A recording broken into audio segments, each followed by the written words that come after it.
Sir अगर lipid एक micro molecule है तो फिर बताओ वो इस एसिड इनसोल्यूबल पूल में क्या कर रहा है। नीट में पिछले कुछ सालों से सेकेंडरी मेटाबोलाइट का पक्का ही सवाल आ रहा है और वो इसी टेबल से आ रहा है। जब भी कोई पूछे कि धरती पे मोस्ट अबेंडेंट ऑर्गेनिक कंपाउंड कौन सा है तो आप कहोगे सेल्यूलोज है। तो जब भी बोले सैचुरेटेड फैटी एसिड क्या है, हम कहेंगे बापू सेहत के लिए ये तो हानिकारक है। जब इस लिविंग मैटर और नॉन लिविंग मैटर का केमिकल एनालिसिस किया तब भी भाई साहब हमारी आंखें फटी की फटी रह गई। हेलो रसगुल्ला आर्मी, नमस्कार, जय पीडब्ल्यू, क्या हाल चाल है।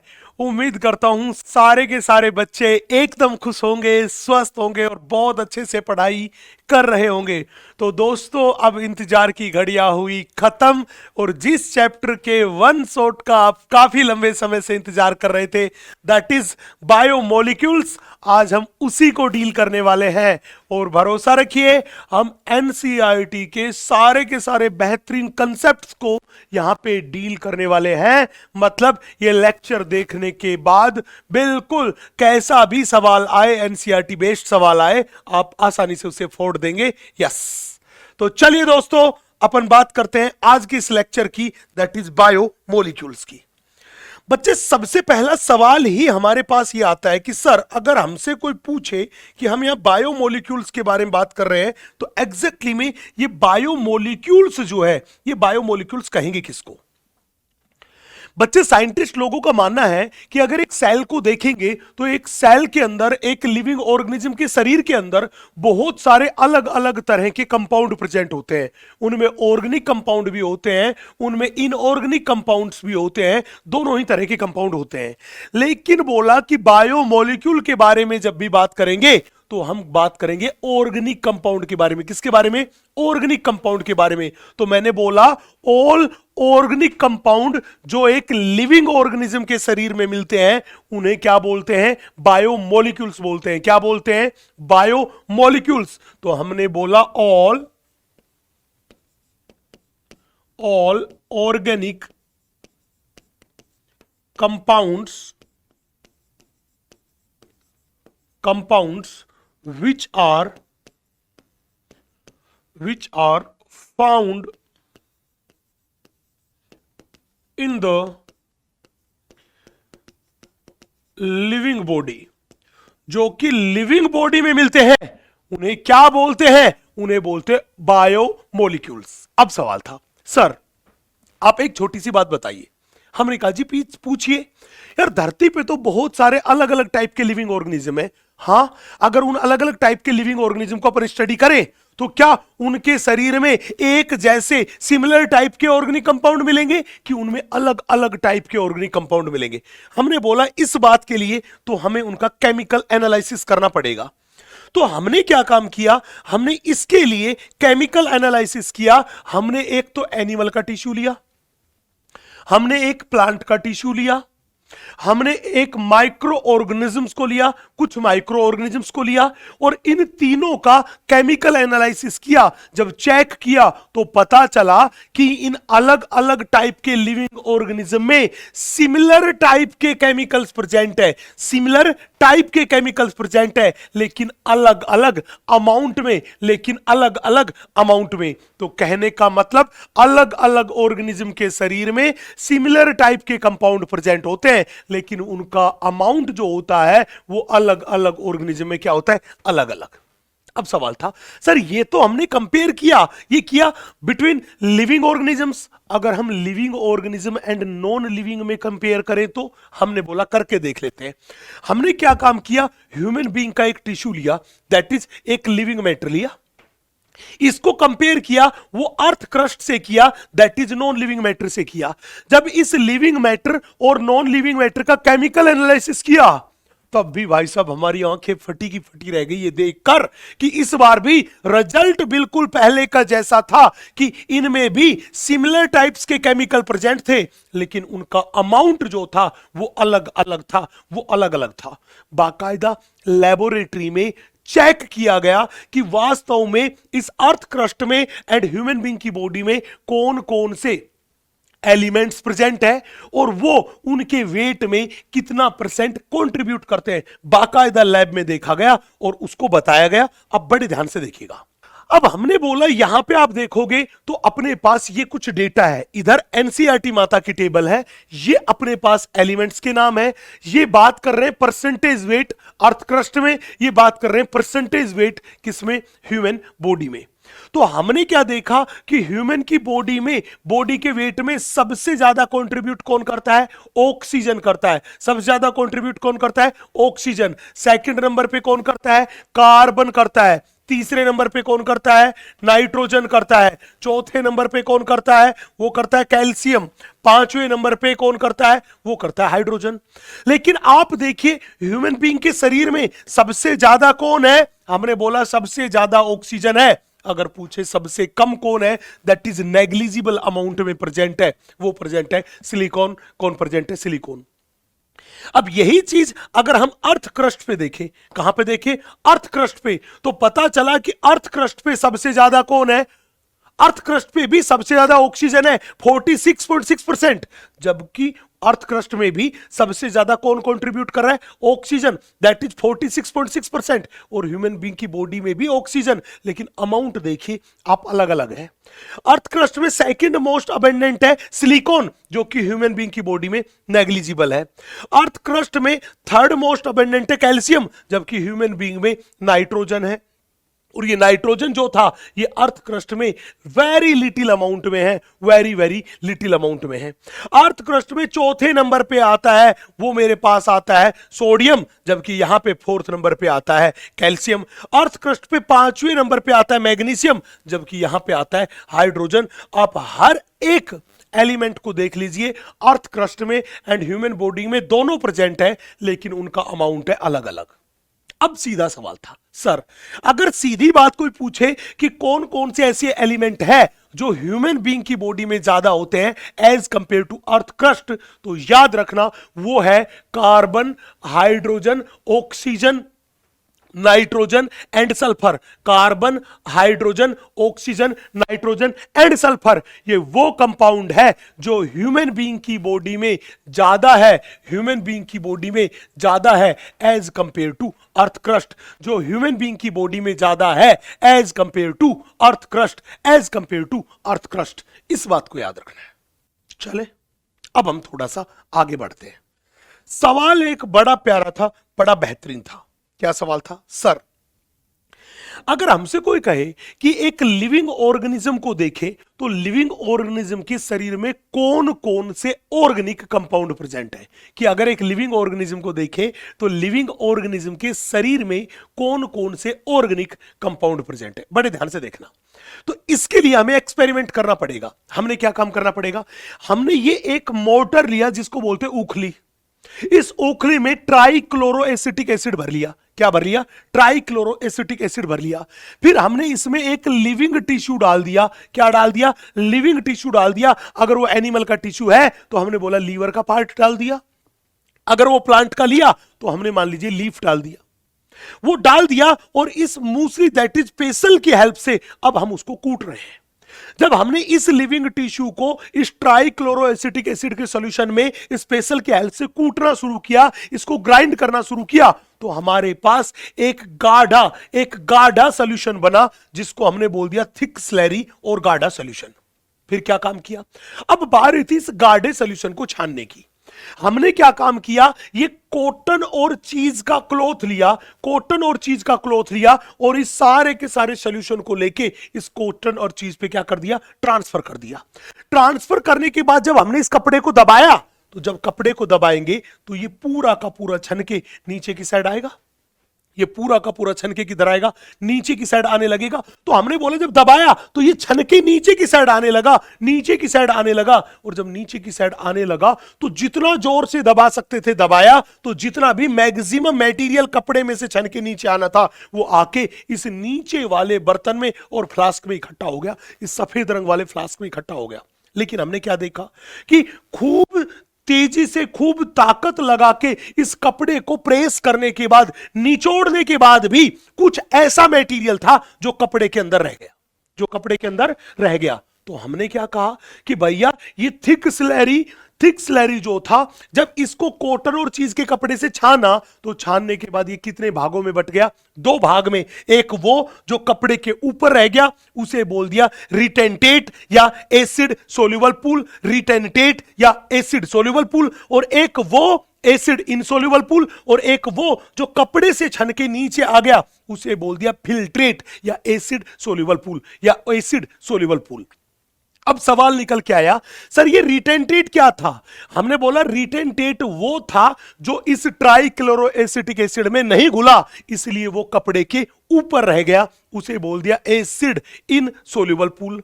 बोला फिल्ट्रेट क्या था? मैंने बोला फिल्ट्रेट वो था जो छन के नीचे आ गया, वो था मेरे पास फिल्ट्रेट, उसे बोलते एसिड सोल्यूबल पूल जो छन के नीचे आ गया। अब एक छोटा सा सवाल पूछा, गुरुजी एक बात बताओ, क्या अगर इस फिल्ट्रेट का हम थोड़ा सा सैंपल लें और देखें तो बताओ ना इस फिल्ट्रेट में हमें क्या क्या चीजें मिल सकती है? भैया इस फिल्ट्रेट को एसिड सोल्यूबल पूल को अगर आप स्टडी करोगे तो इसमें हमें कई सारी चीजें मिल जाएगी। लाइक अपने पास यहां पे माइक्रोमोलिक्यूल्स मिल जाएंगे, यहां पे हमें माइक्रोमोलिक्यूल्स मिल जाएंगे। चले भैया यहां पे अपने पास साइटोप्लाज्म मिल जाएगा, यहां पे अपने पास आयंस मिल जाएंगे, यहां पे अपने पास मिनरल्स मिल जाएंगे एटसेट्रा। ये सारी की सारी चीजें किसमें हैं? ये सारी की सारी चीजें जो हैं ये अपने पास एसिड सोल्यूबल पूल में है जो छन के नीचे आ गया। पूछेगा सर अगर इस रिटेंटेट को देखें तो इस रिटेंटेट में क्या प्रेजेंट है? हमने बोला अगर कोई कहे कि इस रिटेंटेट में क्या प्रेजेंट है, इन रिटेंटेट में क्या प्रेजेंट है, हमने बोला अगर कोई कहे इस रिटेंटेट में क्या प्रेजेंट है, इस रिटेंटेट में क्या प्रेजेंट है, तो मैं सीधी सी बात बोलूंगा, अगर कोई पूछे रिटेंटेट में क्या प्रेजेंट है तो यहां पे बड़े साइज के मॉलिक्यूल्स प्रेजेंट मिलेंगे। हमने बोला यहां पे मैक्रोमोलिक्यूल्स, यहां पे मैक्रोमोलिक्यूल्स मिलेंगे, यहां पे सेल ऑर्गेनेल्स मिलेंगे,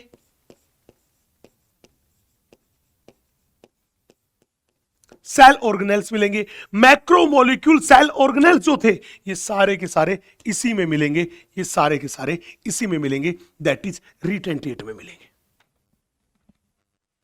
मैक्रोमोलिक्यूल मिलेंगे, सेल ऑर्गेनेल्स मिलेंगे, ये सारे के सारे इसी में मिलेंगे। यस। अब एक बड़ा प्यारा सा सवाल था, सर हम मोटी सी बात ये पता करते हैं कि भैया रिटेंटेट जो था उसमें मैक्रोमोलिक्यूल है, ये मैक्रोमोलिक्यूल है, ये है कौन कौन से? आपने बोला एसिड सोल्यूबल पूल में यहां पे माइक्रोमोलिक्यूल है, और अगर ये माइक्रोमोलिक्यूल है तो ये माइक्रोमोलिक्यूल कौन से हैं? ये माइक्रोमोलिक्यूल कौन से हैं? बड़े ध्यान से देखना, मैं इसी चीज के बारे में एक्सप्लेन करता हूं। बच्चे जब हमने इस थिक स्लैरी को स्टडी किया, जब हमने इस थिक स्लैरी को स्टडी किया तो पता क्या चला कि थिक स्लैरी के दो भाग हैं, एक एसिड सोल्यूबल पूल और दूसरा एसिड इनसोल्यूबल पूल, जिसे बोल दिया रिटेंटेट। जब एसिड सोल्यूबल पूल का केमिकल एनालिसिस किया तो पता चला कि इसमें मोनोसैकेराइड्स प्रेजेंट है, ग्लूकोज प्रेजेंट है, फ्रक्टोज प्रेजेंट है, यहां पे अमाइनो एसिड प्रेजेंट है, यहां पे न्यूक्लियोसाइड्स एंड न्यूक्लियोटाइड्स प्रेजेंट है। किसमें? एसिड सोल्यूबल पूल में। हमने क्या देखा, ये सारे के सारे मटेरियल वो थे जो कि पॉलीमर नहीं है, इसलिए हमने बोल दिया ये मोनोमर यूनिट है, दैट इज नॉन पॉलीमरिक है, ये कोई पॉलीमर नहीं है, ये क्या है? मोनोमर है। और इनका मोलिकुलर वेट जो है वो 18 से 800 डाल्टन की रेंज में है। इनका मोलिकुलर वेट कितना है? 18 से 800 डाल्टन की रेंज में है। क्या इनका मोलिकुलर वेट? तो हमने बोला ये मोनोमेरिक सब्सटेंसेस जिनका मोलिकुलर वेट कम है उनको ही हमने बोल दिया माइक्रोमोलिक्यूल्स, उन्हीं को हमने क्या बोल दिया? माइक्रोमोलिक्यूल्स, उन्हीं को क्या बोल दिया? माइक्रोमोलिक्यूल्स। अब हमने क्या काम किया? हम एसिड इनसोल्यूबल पूल की तरफ गए, रिटेंटेट की तरफ गए। इस रिटेंटेट का केमिकल एनालिसिस किया तो पता चला कि यहां पे पॉलीसैकेराइड है। याद रखना ये पॉलीसैकेराइड है, ये पॉलीमर है किसका, इस मोनोसैकेराइड का। किसका, इस मोनोसैकेराइड का। इसमें प्रोटीन प्रेजेंट है, ये प्रोटीन जो है ये पॉलीमर है किसका, ये पॉलीमर है अमाइनो एसिड का। इसमें न्यूक्लिक एसिड प्रेजेंट है और ये न्यूक्लिक एसिड किसका पॉलीमर है, इस न्यूक्लियोटाइड का पॉलीमर है। इसके साथ साथ यहां पे चौथी चीज और प्रेजेंट थी, वो अपने पास क्या थी, लिपिड्स। तो जब भी बोले कि आप हमें बताओ इस एसिड इनसोल्यूबल पूल में टोटल कितने टाइप के कंपाउंड प्रेजेंट है, हमने बोला टोटल 4 टाइप के, polysaccharides, proteins, nucleic acid and lipids, ये टोटल 4 टाइप के कंपाउंड प्रेजेंट है। लेकिन खास बात क्या थी, खास बात यह थी कि ये polysaccharide, protein and nucleic acid ये तीनों के तीनों पॉलीमर है। पॉलीसैकेराइड मोनोसैकेराइड का पॉलीमर, प्रोटीन अमाइनो एसिड का पॉलीमर, न्यूक्लिक एसिड जो था वो न्यूक्लियोटाइड का पॉलीमर। ये तीनों के तीनों पॉलीमेरिक कंपाउंड है, पॉलीमर्स है, और इनका मोलिकुलर वेट भी बहुत ज्यादा होता है। इनका मोलिकुलर वेट होता है 10,000 डाल्टन और अबाउ। इनका मोलिकुलर वेट होता है 10,000 डाल्टन या उससे ऊपर का मोलिकुलर वेट होता है। तो हमने बोला वो बड़े साइज के मोलिक्यूल्स, वो हाथी साइज के मोलिक्यूल्स जो कि पॉलीमर भी है और उनका मोलिकुलर वेट भी ज्यादा है, उन्हें बोल दिया मैक्रोमोलिक्यूल्स। उन्हें क्या बोल दिया, मैक्रोमोलिक्यूल्स। लेकिन हमने क्या देखा, जब हमारी आंखें जाके टिकी किस पे, इस लिपिड पे, तो हमने क्या देखा कि ये लिपिड जो होता है, ये लिपिड नॉन पॉलीमेरिक है। लिपिड कैसा है, नॉन पॉलीमेरिक है, ये पॉलीमर नहीं है। दूसरा, इसका मोलिकुलर वेट भी कितना है, इसका मोलिकुलर वेट 800 डाल्टन या उससे कम है, 800 डाल्टन या उससे कम है। अगर ये दोनों कैरेक्टरिस्टिक फीचर देखें तो लिपिड के दोनों फीचर इन दोनों फीचर से मैच खा रहे हैं। इसका मतलब ये कि लिपिड बेशक एसिड इनसोल्यूबल पूल में प्रेजेंट है, लेकिन लिपिड एक ट्रू मैक्रोमोलिक्यूल नहीं है। ट्रू मैक्रोमोलिक्यूल नहीं है तो लिपिड क्या है, लिपिड एक माइक्रोमोलिक्यूल है। तो एनसीईआरटी माता की भी क्लियर लाइन है कि lipids are not strictly a macromolecule. Lipids are not strictly a macromolecule, ये बिल्कुल एनसीईआरटी की लाइन है, क्योंकि लिपिड एक माइक्रोमोलिक्यूल है। अब सवाल ये था, सर अगर लिपिड एक माइक्रोमोलिक्यूल है तो फिर बताओ वो इस एसिड इनसोल्यूबल पूल में क्या कर रहा है। अगर माइक्रोमोलिक्यूल था तो वो एसिड में घुल के और छन के किस में आना चाहिए था, एसिड सोल्यूबल पूल में आना चाहिए था, फिल्ट्रेट में आना चाहिए था। मैंने कहा हाँ, बहुत अच्छा सवाल है, लेकिन एक बहुत बड़ी वजह थी। क्या, कि ये मेरे पास लिपिड जो होता है ये एक नॉन पोलर कंपाउंड है, दैट इज हाइड्रोफोबिक होता है नेचर में। कैसा होता है नेचर में, हाइड्रोफोबिक। और ये हाइड्रोफोबिक कंपाउंड जो था वो इस ट्राइक्लोरोएसिटिक एसिड में घुल नहीं सकता, और जब तक ट्राइक्लोरोएसिटिक एसिड में घुलेगा नहीं तब तक इस एसिड सोल्यूबल पूल के साथ छन के नीचे आएगा नहीं। तो ध्यान रखना, लिपिड ट्राइक्लोरोएसिटिक एसिड में इनसोल्यूबल था, नहीं घुल सकता था, इसीलिए हमने बोला वो किसके साथ सेपरेट हो गया, वो रिटेंटेट के साथ या एसिड इनसोल्यूबल पूल के साथ सेपरेट हो गया। रिटेंटेट के साथ या एसिड इनसोल्यूबल पूल के साथ सेपरेट हो गया। यस, चले भैया अब थोड़ा सा आगे बढ़ते हैं। बोला सर एक बात बताओ। हमने कहा पूछो। अगर हम एक सेल की कंपोजिशन को स्टडी करें, देखें, तो आप बताओ ना सेल की कंपोजिशन कैसी होगी। बेटा अगर एक सेल को देखें तो सेल में सबसे ज्यादा अमाउंट में मिलने वाला केमिकल है ना, वो वाटर है। एक सेल में 70 to 90% वाटर होता है, तो मोस्ट अबेंडेंट केमिकल सेल में जो होता है वो होता है वाटर। वाटर के बाद सेकंड मोस्ट अबेंडेंट केमिकल होता है वो प्रोटीन, जो कि 10 से 15% होती है। प्रोटीन के बाद थर्ड मोस्ट अबेंडेंट जो अपने पास केमिकल है सेल में वो है न्यूक्लिक एसिड, जो कि 5 से 7% होता है। इसके अलावा सेल में कार्बोहाइड्रेट होता है, वो 3% होता है। लिपिड जो होती है वो 2% होती है, एंड आयंस जो होता है वो 1% होता है। लेकिन कहानी बदलेगी, जब भी पूछे सेल में मोस्ट अबेंडेंट केमिकल तो वर्ड क्या आएगा, वाटर। जब भी पूछे सेल में सेकंड मोस्ट अबेंडेंट केमिकल तो आंसर आएगा प्रोटीन। लेकिन अगर सवाल पूछने का तरीका बदल जाए, वो कहे बताओ सेल में most abundant organic compound, cell में मोस्ट अबेंडेंट ऑर्गेनिक कंपाउंड, तो ध्यान रखना वाटर इनऑर्गेनिक है, वाटर ऑर्गेनिक नहीं होता। तो मोस्ट अबेंडेंट ऑर्गेनिक कंपाउंड अगर पूछे तो आप क्या बोलोगे? मोस्ट अबेंडेंट ऑर्गेनिक कंपाउंड जो मेरे पास है वो है प्रोटीन। अगर पूछे कि सेल में सेकंड मोस्ट अबेंडेंट, सेल में सेकंड मोस्ट अबेंडेंट, तो हमने बोला सेल में सेकंड मोस्ट अबेंडेंट कंपाउंड आएगा, वो मेरे पास आएगा कौन? वो अपने पास आएगा न्यूक्लिक एसिड। क्या आएगा? Nucleic acid. इस बात को याद रखना। चले जी, हम थोड़ा आगे बढ़ते हैं। यस, हम बात करते हैं कंसेप्ट ऑफ मेटाबोलाइट्स। तो सबसे पहली बात ही यही आती है कि सर अगर कोई हमसे पूछे कि what is the definition of metabolites, metabolites क्या है, मेटाबोलाइट की डेफिनेशन क्या है?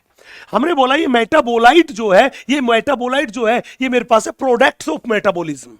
मेटाबॉलिक एक्टिविटी जो शरीर में चलती है, उनसे बहुत सारे अलग अलग टाइप के प्रोडक्ट बनते हैं। कुछ इंटरमीडिएट प्रोडक्ट होते हैं, कुछ फाइनल स्टेबल प्रोडक्ट होते हैं। तो these products of metabolism is known as metabolites.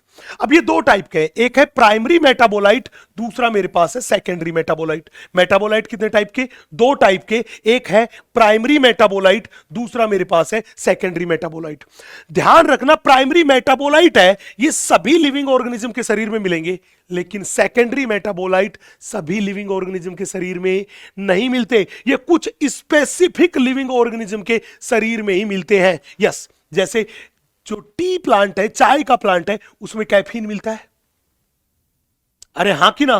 तो इसी तरह से हमने बोला कि अलग अलग प्लांट में अलग अलग तरह की चीजें मिलती है। कोई स्पेसिफिक बैक्टीरिया जो है वो किसी एंटीबायोटिक को बनाता है, हाँ कि ना? तो अलग अलग ऑर्गेनिज्म में मिलेंगे, सभी में नहीं मिलेंगे। लेकिन खास बात क्या थी कि हमने बोला ये प्राइमरी मेटाबोलाइट सभी लिविंग ऑर्गेनिज्म में मिलेंगे और ये किसी भी लिविंग ऑर्गेनिज्म की ग्रोथ एंड डेवलपमेंट के लिए बेहद जरूरी है, ग्रोथ एंड डेवलपमेंट के लिए जरूरी है। और ये उसकी फिजियोलॉजिकल एक्टिविटीज में पार्टिसिपेट करते हैं। और वो क्या काम करते हैं हमें ये बात पता है। लेकिन सेकेंडरी मेटाबोलाइट्स है वो किसी ऑर्गेनिज्म की ग्रोथ एंड डेवलपमेंट के लिए एसेंशियल नहीं है, ग्रोथ एंड डेवलपमेंट के लिए एसेंशियल नहीं है। और ना ही हमें पता कि ये जिस ऑर्गेनिज्म के शरीर में है उसके शरीर की फिजियोलॉजिकल एक्टिविटीज में, फिजियोलॉजिकल प्रोसेस में उनका क्या काम है, ये भी हमें नहीं पता। सवाल था सर अगर कोई हमसे कहे कि प्राइमरी मेटाबोलाइट के एग्जांपल बताओ, हमने बोला लाइक ग्लूकोज प्राइमरी मेटाबोलाइट है, like amino acids primary metabolite है, लाइक क्लोरोफिल प्राइमरी मेटाबोलाइट है, हीम प्राइमरी मेटाबोलाइट है, न्यूक्लिक एसिड प्राइमरी मेटाबोलाइट है। ये सारे के सारे अपने पास प्राइमरी मेटाबोलाइट है। जब भी पूछे सर सेकेंडरी मेटाबोलाइट की खास बात, ध्यान रखना सेकेंडरी मेटाबोलाइट को ह्यूमन वेलफेयर में यूज किया जाता है और साथ ही साथ इन सेकेंडरी मेटाबोलाइट का इकोलॉजिकल इंपॉर्टेंस भी है। मैं यहां पे कुछ सेकेंडरी मेटाबोलाइट्स का एग्जांपल बताता हूं, लाइक रबर हुआ, गम हुआ, सेंट हुआ, ड्रग्स हुआ, एल्केलॉइड्स हुआ, एटसेट्रा। ये सारे के सारे मेरे पास सेकेंडरी मेटाबोलाइट है। ठीक है जी। अब सवाल था गुरुजी इन सेकेंडरी मेटाबोलाइट से क्या नीट में सवाल आता है क्या? बिल्कुल आता है। नीट में पिछले कुछ सालों से सेकेंडरी मेटाबोलाइट का पक्का ही सवाल आ रहा है और वो इसी टेबल से आ रहा है, एनसीईआरटी माता की टेबल है। इसमें हमने कुछ सेकेंडरी मेटाबोलाइट्स के बारे में बात की है, लाइक ड्रग्स में हम बात करके चले तो विनब्लास्टिन एंड कुरकुमिन, लाइक हम एसेंशियल ऑयल्स में बात करके चले तो लेमन ग्रास ऑयल, अगर हम लैक्टिन्स में बात करके चले तो कोनावेलिन ए, अगर हम टॉक्सिन्स के बारे में बात करके चले तो एब्रिन एंड रिशिन, अगर हम एल्केलॉइड्स के बारे में बात करके चले तो मोरफिन कोडीन, अगर हम पिगमेंट्स के बारे में बात करके चले तो कैरोटीनोइड्स एंड एंथोसाइनिन, अगर हम पॉलीमेरिक सब्सटेंस के बारे में बात करके चले तो रबर गम एंड सेल्यूलोज, अगर हम टर्पिनोइड्स के बारे में बात करके चले तो मोनोटर्पीन्स डाइटर्पीन्स। यस, हमने बोला ये सारे के सारे क्या थे, ये सारे के सारे सेकेंडरी मेटाबोलाइट्स थे, ये सारे के सारे क्या थे, सेकेंडरी मेटाबोलाइट्स थे। इन्हें बाय हार्ट याद करना है। पिछले कुछ सालों से नीट में इस टेबल से एक सवाल तो फंस रहा है। यस, तो एक सवाल आप पक्का कीजिए। यस, ठीक है जी। अब हम थोड़ा सा आगे बढ़ते हैं। सवाल था, गुरुजी आप हमें पॉलीसेकेराइड्स के बारे में बताइए। बच्चे मैंने आपसे एक बात बोली थी कि पॉलीसेकेराइड है वो मोनोसेकेराइड के पॉलीमर है। किसके पॉलीमर है? मोनोसेकेराइड के पॉलीमर है। ये पॉलीसेकेराइड है, ये वाटर में तो होते हैं इनसोल्यूबल, लेकिन इनका टेस्ट स्वीट नहीं होता। इनका टेस्ट स्वीट नहीं होता। याद करना, वाटर में इनसोल्यूबल है और टेस्ट में स्वीट भी नहीं है, इसलिए इन पॉलीसेकेराइड को हम कभी भी शुगर नहीं बोलते। अब पॉलीसेकेराइड की क्या खास बात है? पॉलीसेकेराइड की सबसे खास बात यह है, सबसे खास बात यह है कि इनकी स्ट्रक्चर जो होती है वो बहुत कॉम्प्लेक्स होती है।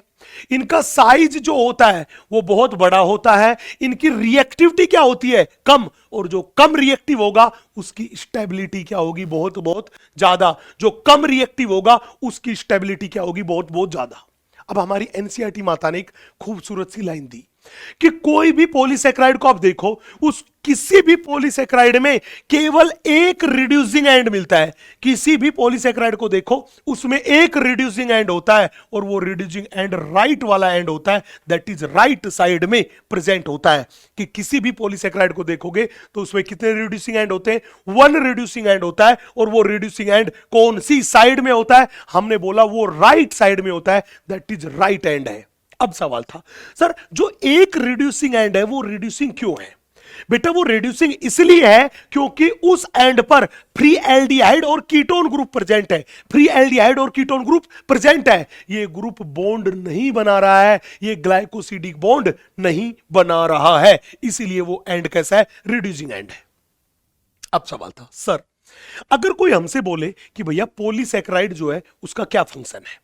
बेटा पॉलीसेकेराइड मेनली दो काम करते हैं। पहला तो स्ट्रक्चर फॉर्मेशन का काम करते हैं और दूसरा स्टोर्ड फूड, ये फूड मटेरियल की फॉर्म में स्टोर होते हैं। लाइक हम बात करके चले, chitin, cellulose, hemicellulose, peptidoglycan, pectin, ये वो पॉलीसेकेराइड है जो कि स्ट्रक्चर फॉर्मेशन का काम करते हैं। जबकि बात करके चले ग्लाइकोजन, ये एनिमल्स में स्टोर्ड फूड है। स्टार्च, ये प्लांट में स्टोर्ड फूड है। इनुलिन, ये डहेलिया एंड आर्टिचोक की रूट्स में स्टोर्ड फूड है। तो कहने का मतलब यह था कि जब भी बोले पॉलीसेकेराइड के काम, तो आप कहोगे दो काम, स्ट्रक्चर फॉर्मेशन में पार्टिसिपेट करते हैं और बॉडी में स्टोर्ड फूड की फॉर्म में मिलते हैं। यस। अब हमने क्या काम किया? इन पॉलीसेकेराइड्स को ही मेरे दोस्त, अब बात है बेटा टाइप्स ऑफ पॉलीसेकेराइड के बारे में। एग्जैक्टली में पॉलीसेकेराइड को हमने दो टाइप में क्लासिफाइड कर दिया। पहला है होमोपॉलीसेकेराइड एंड दूसरा है मेरे दोस्त हेटेरोपॉलीसेकेराइड। सवाल था, सर क्या आप बताओगे होमोपॉलीसेकेराइड क्या होता है? अरे होमो का मतलब है सेम। होमो का मतलब है सेम, तो मतलब ऐसे पॉलीसेकेराइड जो सेम टाइप की या एक ही टाइप की मोनोसेकेराइड यूनिट से बने, उन्हें बोलते हैं होमोपॉलीसेकेराइड। एंड दूसरा मेरे पास है हेटेरोपॉलीसेकेराइड, और इस हेटेरो वर्ड का मतलब है डिफरेंट। हेटेरो वर्ड का मतलब है डिफरेंट, मतलब ऐसे पॉलीसेकेराइड जो मोर देन वन टाइप की या अलग अलग टाइप की मोनोसेकेराइड यूनिट से बने, उसे बोलते हैं हेटेरोपॉलीसेकेराइड। हेटेरोपॉलीसेकेराइड। अब हेटेरोपॉलीसेकेराइड के कई सारे एग्जांपल हैं, like hyaluronic acid, hemicellulose, peptidoglycan, pectin, heparin. अगर ये अलग अलग है, ये मेरे पास क्या है? ये अलग अलग है, दिखाई दे रहा है। लेकिन खुशी की बात यह है कि ये कई सारे अलग अलग एग्जाम्पल है। एनसीईआरटी माता ने इनके बारे में कोई बात नहीं कर रखी। तो एनसीईआरटी माता ने किसके बारे में बात करी? अरे हमारी एनसीईआरटी माता ने होमोपॉलीसेकेराइड के बारे में बात करी। और ये होमोपॉलीसेकेराइड क्या है? हमने बोला उसका एग्जाम्पल है सेल्यूलोज, उसका एग्जाम्पल है ग्लाइकोजन, उसका एग्जाम्पल है स्टार्च, उसका एग्जाम्पल है काइटिन, और उसका एग्जाम्पल है इनुलिन, उसका एग्जाम्पल है इनुलिन, उसका एग्जाम्पल है इनुलिन। ये सारे के सारे मेरे पास किसके एग्जाम्पल है? ये होमो पॉलीसेकेराइड के एग्जाम्पल है। ये मेरे पास होमो पॉलीसेकेराइड के एग्जाम्पल है। यस। अब सवाल था, सर चलिए, तो होमोपॉलीसेकेराइड के बारे में अपन वन बाय वन करके बात करते हैं। होमोपॉलीसेकेराइड में मेरे दोस्त सबसे पहला अपने पास आता है, वो आता है सेल्यूलोज। आपको बता दूं, ये सेल्यूलोज जो है ये बीटा डी ग्लूकोज का पॉलीमर है। ये किसका पॉलीमर है? ये बीटा डी ग्लूकोज का पॉलीमर है, और इसमें ग्लूकोज यूनिट आपस में बीटा 1,4 लिंकेज के द्वारा जुड़ी होती है। किसके द्वारा? बीटा 1,4 लिंकेज के द्वारा जुड़ी होती है। बड़े ध्यान से देखना, हमने मान लिया ये मेरे पास सेल्यूलोज है। ये मेरे पास क्या है? सेल्यूलोज। सेल्यूलोज की स्ट्रक्चर जो होती है वो अनब्रांचड स्ट्रेट चेन है। अनब्रांचड स्ट्रेट चेन है, जिसमें ये जो ब्लू वाले हैं ये बीटा डी ग्लूकोज यूनिट है, और ये इनके बीच में ग्लाइकोसिडिक बॉन्ड है, दैट इज बीटा 1,4 लिंकेज है। अब बड़े ध्यान से देखना, हमने मान लिया मेरे दोस्त ये वाली मेरे पास है लेफ्ट साइड और ये वाली मेरे पास है राइट साइड। याद करो, हमने बोला था कि किसी भी पॉलीसेकेराइड को देखोगे तो उसमें केवल एक रिड्यूसिंग एंड होता है, और वो कौन सा होता है? हमने बोला रिड्यूसिंग एंड होता है, वो राइट साइड वाला एंड होता है, वो राइट साइड वाला एंड होता है। चले, तो याद रखना, सेल्यूलोज जो होता है वो बीटा डी ग्लूकोज का पॉलीमर है, structure अनब्रांचड and straight chain structure है, और सबसे ज्यादा सेल्यूलोज कहां मिलेगा? प्लांट की सेल वॉल में मिलेगा। और जब भी पूछे कि धरती पे मोस्ट अबेंडेंट ऑर्गेनिक कंपाउंड कौन सा है, जब भी कोई पूछे कि धरती पे मोस्ट अबेंडेंट ऑर्गेनिक कंपाउंड कौन सा है, तो आप कहोगे सेल्यूलोज है। क्या कहोगे? सेल्यूलोज है। सवाल पूछेगा, सर सेल्यूलोज का यूज? बेटा, अपने पास जो कॉटन होती है वो कॉटन भी सेल्यूलोज है। अपन जो पेपर बनाते हैं वो पेपर भी किससे बनते हैं? सेल्यूलोज से बनते हैं, सेल्यूलोज से बनते हैं। अब सबसे इंपॉर्टेंट बात, सर क्या सेल्यूलोज आयोडीन टेस्ट देता है? मैंने कहा नहीं, सेल्यूलोज का आयोडीन टेस्ट है वो नेगेटिव है। सेल्यूलोज का आयोडीन टेस्ट जो होता है वो आयोडीन टेस्ट क्या होता है? नेगेटिव नेगेटिव नेगेटिव होता है। सेल्यूलोज का आयोडीन टेस्ट जो होता है वो नेगेटिव होता है, और उस टेस्ट की क्या कहानी है? हमने बोला सेल्यूलोज का आयोडीन टेस्ट नेगेटिव है, और उस आयोडीन टेस्ट के नेगेटिव की कहानी ये है कि आयोडीन जो है वो या तो हेलिकल स्ट्रक्चर से जुड़ता है या फिर ब्रांचड स्ट्रक्चर से जुड़ता है, कभी भी स्ट्रेट चेन से, अनब्रांचड चेन से कभी भी आयोडीन जुड़ता नहीं, और जब आयोडीन जुड़ेगा नहीं तो कलर भी नहीं देगा। तो ध्यान रखना, सेल्यूलोज की अनब्रांचड स्ट्रेट चेन स्ट्रक्चर है, और इस स्ट्रेट चेन से कभी भी कौन नहीं जुड़ता? हमने बोला कभी भी आयोडीन नहीं जुड़ता, इसलिए आयोडीन का टेस्ट हमेशा वहां पे कैसा आता है? नेगेटिव आता है, नेगेटिव आता है। यस। नेक्स्ट, अपने पास बात करें ग्लाइकोजन के बारे में। जब भी बोले ग्लाइकोजन के बारे में तो हमने बोला ग्लाइकोजन जो है वो अल्फा डी ग्लूकोज का पॉलीमर है। ग्लाइकोजन किसका पॉलीमर है? ग्लाइकोजन अल्फा डी ग्लूकोज का पॉलीमर है, और ये ग्लाइकोजन जो है इसकी स्ट्रक्चर जो होती है वो ब्रांच्ड स्ट्रक्चर है। और याद करना, ये ग्लाइकोजन वही है जो हम एनिमल्स के शरीर में स्टोर्ड फूड की फॉर्म में मिलता है। कैसे फूड की फॉर्म में? स्टोर्ड फूड की फॉर्म में। सवाल पूछेगा, सर वो तो ठीक है, लेकिन बताओ क्या ये ग्लाइकोजन आयोडीन टेस्ट देता है? मैं कहूंगा यस, ग्लाइकोजन का आयोडीन टेस्ट पॉजिटिव आएगा, और ये आयोडीन के साथ रेड कलर देता है। कैसा कलर देता है? Red colour. याद करो, मैंने बोला था कि आयोडीन जो है वो या तो हेलिकल स्ट्रक्चर से जुड़ता है या ब्रांच्ड स्ट्रक्चर से जुड़ता है। ग्लाइकोजन की कैसी स्ट्रक्चर है? ब्रांच्ड स्ट्रक्चर है, इसीलिए इसका आयोडीन टेस्ट पॉजिटिव है। आयोडीन टेस्ट पॉजिटिव है। यस। नेक्स्ट, हमने बोला अगला मेरे पास है वो है स्टार्च। बेटा, स्टार्च जो है ये अल्फा डी ग्लूकोज का पॉलीमर है। स्टार्च किसका पॉलीमर है? अल्फा डी ग्लूकोज का पॉलीमर है, और इसकी स्ट्रक्चर कैसी है? हमने बोला सेकेंडरी हेलिकल स्ट्रक्चर है।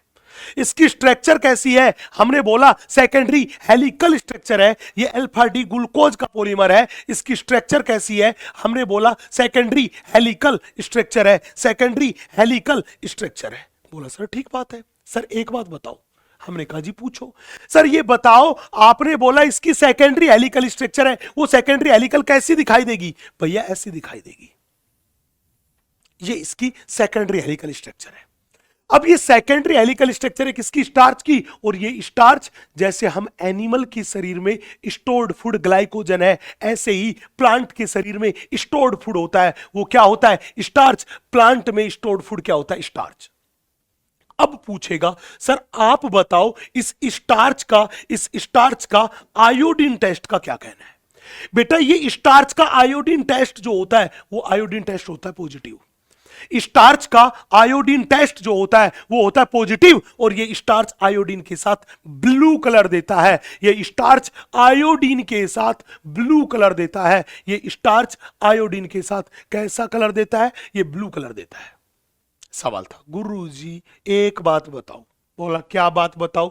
आपने बोला स्टार्च आयोडीन के साथ कलर देता है, कैसा? ब्लू। क्यों? याद करो मैंने बोला था कि आयोडीन है वो या तो हेलिकल स्ट्रक्चर से जुड़ेगा या ब्रांचड स्ट्रक्चर से जुड़ेगा। ये याद करो, ये मेरे पास है हेलिकल स्ट्रक्चर, और इस हेलिकल स्ट्रक्चर से क्या जुड़ा? आयोडीन जुड़ा। क्या जुड़ा? आयोडीन जुड़ा। तो आयोडीन जो थे वो हेलिकल पार्ट में जाके क्या हो गए? ट्रैप हो गए, और हेलिकल पार्ट में ट्रैप होने की वजह से आयोडीन का कलर कैसा आया? ब्लू कलर आया। आयोडीन का कलर कैसा आया? ब्लू कलर आया। ये बात है।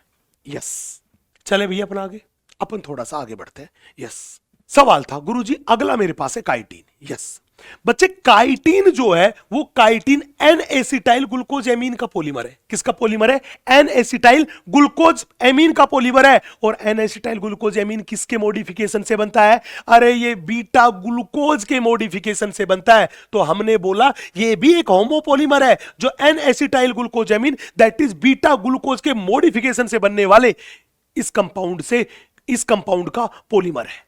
चले पूछेगा सर इसमें लिंकेज, याद रखना काइटिन में भी बीटा 1,4 लिंकेज होती है। याद करो सेल्यूलोज में भी कैसी थी? Beta 1,4 linkage. यहां पे भी कौन सी है? Beta 1,4 linkage. सेल्यूलोज जो था वो धरती पे मोस्ट अबेंडेंट ऑर्गेनिक कंपाउंड था। सेल्यूलोज के बाद सेकंड मोस्ट अबेंडेंट कंपाउंड धरती पे है, वो कौन सा है? काइटिन है। वो कौन सा है? काइटिन है। सवाल पूछेगा सर ये काइटिन हमें कहां मिलेगा? याद करो जो फंगस होती है, जो फंजाई होती है, उन फंजाई की सेल वॉल में क्या मिलता है? काइटिन मिलता है। जो इंसेक्ट्स होते हैं, जो फाइलम ऑर्थ्रोपोडा के मेंबर है, उनके एक्सोस्केलेटन में क्या मिलता है? उनके एक्सोस्केलेटन में काइटिन मिलता है। उसके एक्सोस्केलेटन में काइटिन मिलता है। यस, बोला सर ठीक है, आगे की कहानी बताइए। हमने बोला आगे देखना इनुलिन। बच्चे जब भी इनुलिन के बारे में बात करके चले तो ध्यान रखना इनुलिन किसका पॉलीमर है? बीटा फ्रक्टोज का। वेरी इंपॉर्टेंट बात, इनुलिन किसका पॉलीमर है? बीटा फ्रक्टोज का पॉलीमर है। और यहां पे ग्लाइकोसिडिक लिंकेज जो होती है वो बीटा 1,2 लिंकेज है। बीटा 1,2 लिंकेज है।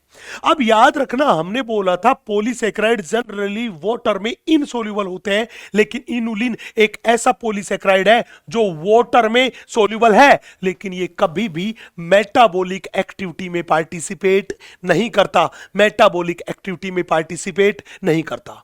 इस इनुलिन का हम लोग यूज करते हैं, वो किडनी के फंक्शन को चेक करने में यूज करते हैं, ग्लोमेरुलर फिल्ट्रेशन रेट को चेक करने में यूज करते हैं। किसका? इनुलिन का। यस, ठीक है जी।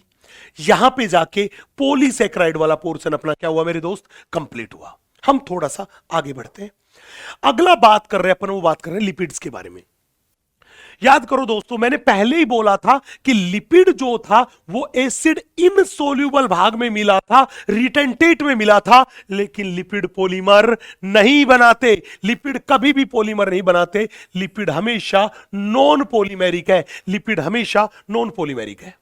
पूछेगा लिपिड्स पानी में घुलते हैं कि नहीं घुलते? नहीं, लिपिड कभी भी पानी में नहीं घुलते। लिपिड वाटर में और पोलर सॉल्वेंट में इनसोल्यूबल है। लिपिड वाटर में एंड पोलर सॉल्वेंट में इनसोल्यूबल है। बोला सर ठीक है।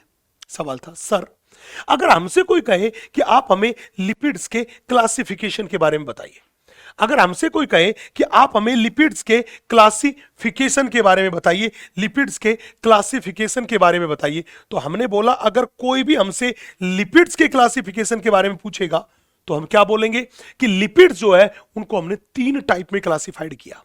पहला मेरे पास है सिंपल लिपिड। इस सिंपल लिपिड में अपने पास आती है ट्रू लिपिड्स एंड वैक्स। दूसरा मेरे पास है कंपाउंड और कॉन्जुगेट लिपिड्स। इसमें अपन ने इंक्लूड किया फॉस्फोलिपिड को, ग्लाइकोलिपिड को, लिपोप्रोटीन को, क्रोमोलिपिड्स को। लेकिन खास बात याद रखना, जब भी हम कंपाउंड लिपिड के बारे में बात करेंगे तो इस कंपाउंड लिपिड के 2 भाग हैं। एक भाग को बोलते हैं लिपिड पार्ट एंड दूसरे भाग को बोलते हैं नॉन लिपिड पार्ट। एक भाग को बोलते हैं लिपिड पार्ट, दूसरे भाग को बोलते हैं नॉन लिपिड पार्ट। इन 2 भागों से मिलके बनती है कंपाउंड और कॉन्जुगेट लिपिड। इन 2 भागों से मिलके बनती है कंपाउंड और कॉन्जुगेट लिपिड। बोला सर ठीक है। तीसरा मैंने बोला, तीसरा है lipid derivatives. In lipid derivatives में अपने पास क्या आते हैं? स्टीरॉइड आते हैं। क्या आते हैं? स्टीरॉइड आते हैं। और इस स्टीरॉइड में सबसे फेमस एग्जांपल जो एनसीईआरटी माता ने भी लिया है वो लिया है कोलेस्ट्रॉल का। ध्यान रखना, कोलेस्ट्रॉल एक लिपिड डेरिवेटिव है और इस कोलेस्ट्रॉल का सिंथेसिस जो होता है वो लीवर में होता है। किससे होता है? एसिटिक एसिड से होता है। ध्यान रखना, एसिटिक एसिड से बनता है, लेकिन इसमें कोई भी एसिडिक ग्रुप प्रेजेंट नहीं है। ये एग्जैक्टली में एक एल्कोहलिक कंपाउंड है। कैसा कंपाउंड है? एल्कोहलिक कंपाउंड है। इसमें फैटी एसिड पूरी तरीके से क्या होता है? एब्सेंट होता है। अब बात है सर, हम यहां पे बात किसके बारे में करने वाले हैं? बच्चे हमने बोला यहां सिंपल लिपिड में 2 चीजें थी, ट्रू और मैं कहूं न्यूट्रल लिपिड, एंड दूसरा था वैक्स। और कंपाउंड लिपिड में हमने इन 4 चीजों के बारे में बात की। लेकिन हमारी एनसीईआरटी माता जो है, हमारी एनसीईआरटी माता जो है, ये एनसीईआरटी माता जो है, इस एनसीईआरटी माता ने क्या कहा? हमने बोला इस एनसीईआरटी माता को देखें तो इसमें किसको बोला? इसमें बात किया है केवल फॉस्फोलिपिड के बारे में। इनके बारे में एनसीईआरटी माता ने कोई ज्यादा बात नहीं कर रखी है। उसने मेनली बात की है वो फॉस्फोलिपिड के बारे में बात की है। सिंपल लिपिड में एनसीईआरटी माता ने जो बात की है वो ट्रू और न्यूट्रल लिपिड्स के बारे में बात करी है। तो चलिए हम एक एक करके अपनी कहानी आगे बढ़ाते हैं। हम बात करते हैं सबसे पहले सिंपल लिपिड के बारे में। बच्चे, जब भी सिंपल लिपिड के बारे में कोई बात करके चले तो एक अकेला फैटी एसिड है, उसे हम लिपिड बोल सकते हैं। एक ग्लिसरॉल है, वो भी, उसको भी लिपिड बोल सकते हैं। मोनोग्लिसराइड, जिसका फॉर्मेशन एक फैटी एसिड प्लस एक alcoholic group that is glycerol से होता है।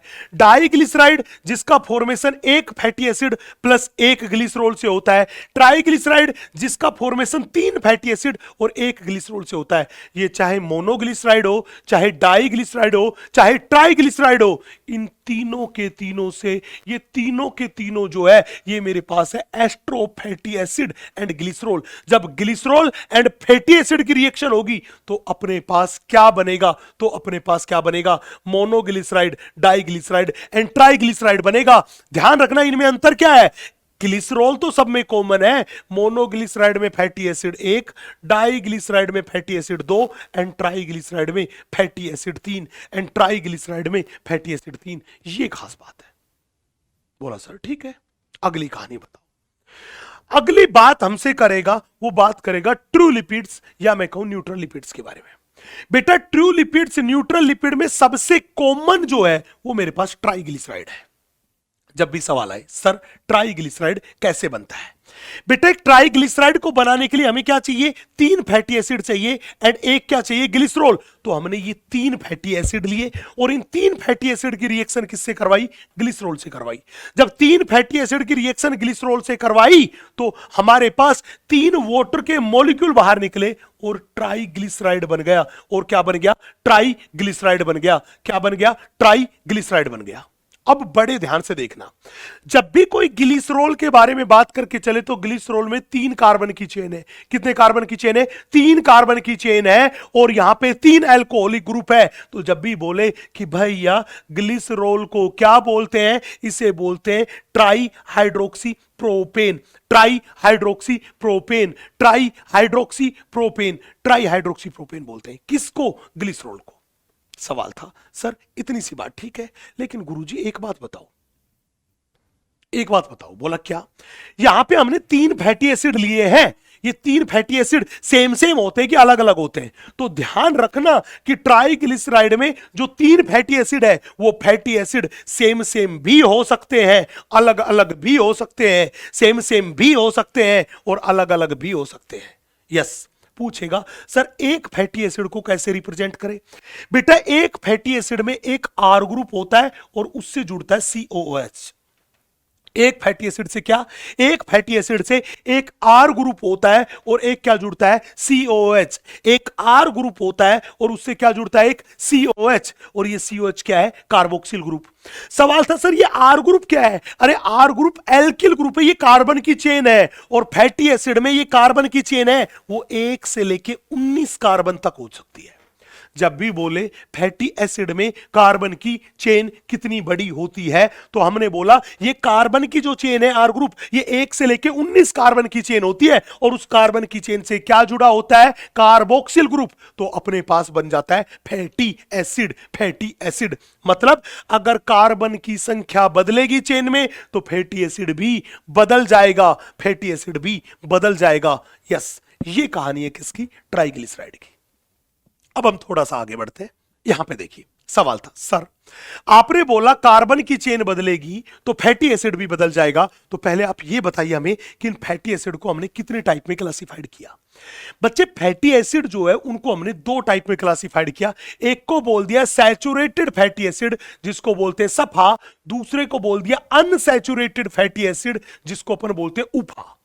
याद रखना सैचुरेटेड फैटी एसिड वो थे जिनमें कार्बन की चेन में सारे के सारे सिंगल बॉन्ड थे, कार्बन की चेन में ओनली सिंगल बॉन्ड प्रेजेंट है, उन्हें बोलते हैं सैचुरेटेड फैटी एसिड। और जिसमें कार्बन की चेन में डबल और ट्रिपल बॉन्ड्स प्रेजेंट है, जिसमें कार्बन की चेन में डबल और ट्रिपल बॉन्ड प्रेजेंट है, उन्हें बोलते हैं अनसैचुरेटेड फैटी एसिड। तो सैचुरेटेड फैटी एसिड किसे बोला? जिसमें कार्बन की चेन में केवल और केवल कैसे बॉन्ड है? सिंगल बॉन्ड है। कार्बन की चेन में कैसे बॉन्ड है? केवल सिंगल बॉन्ड है, उन्हें बोलते हैं सैचुरेटेड फैटी एसिड। जिनमें कार्बन की चेन में कैसे बॉन्ड है? हमने बोला डबल और ट्रिपल बॉन्ड भी है, सिंगल के अलावा डबल और ट्रिपल बॉन्ड भी है, उन्हें अपन क्या बोलते हैं?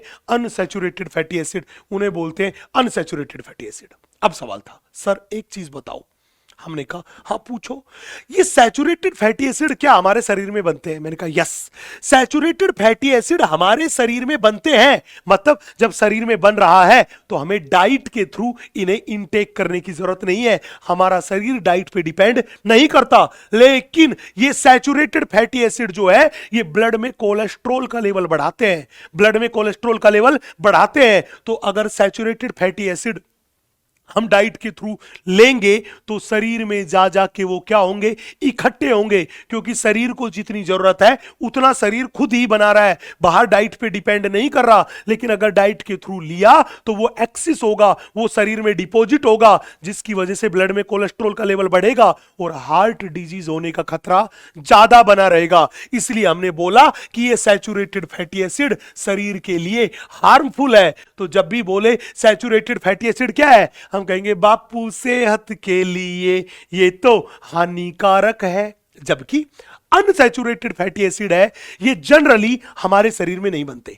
अनसैचुरेटेड फैटी एसिड जनरली हमारे शरीर में नहीं बनते, एग्जैक्टली में ये पेड़ पौधों में बनते हैं, प्लांट्स में बनते हैं। अरे जब ये प्लांट्स में बनते हैं, पेड़ पौधों में बनते हैं, हमारे शरीर में नहीं बनते, तो अगर हमारे शरीर को अनसैचुरेटेड फैटी एसिड चाहिए तो कहां से लेगा? हमने बोला अनसैचुरेटेड फैटी एसिड हमें किन से मिलेंगे? हमको वेजिटेबल्स, फ्रूट्स वगैरह से मिलेंगे। तो कहने का मतलब यह था कि अनसैचुरेटेड फैटी एसिड के लिए हम डाइट पे डिपेंड करते हैं, हमें ऐसा खाना खाना चाहिए जिसमें अनसैचुरेटेड फैटी एसिड उपस्थित है। और ये अनसैचुरेटेड फैटी एसिड है, इनकी रिएक्टिविटी जो है वो सैचुरेटेड की तुलना में क्या होती है? ज्यादा। जब रिएक्टिविटी ज्यादा है तो मैंने कहा ये तुरंत के तुरंत टूट जाएंगे, मतलब ये शरीर में डिपॉजिट नहीं होंगे, इकट्ठे नहीं होंगे, ब्लड में कोलेस्ट्रॉल के लेवल को बढ़ाएंगे नहीं। तो बताओ ये शरीर के लिए बेनिफिशियल हुए कि हार्मफुल?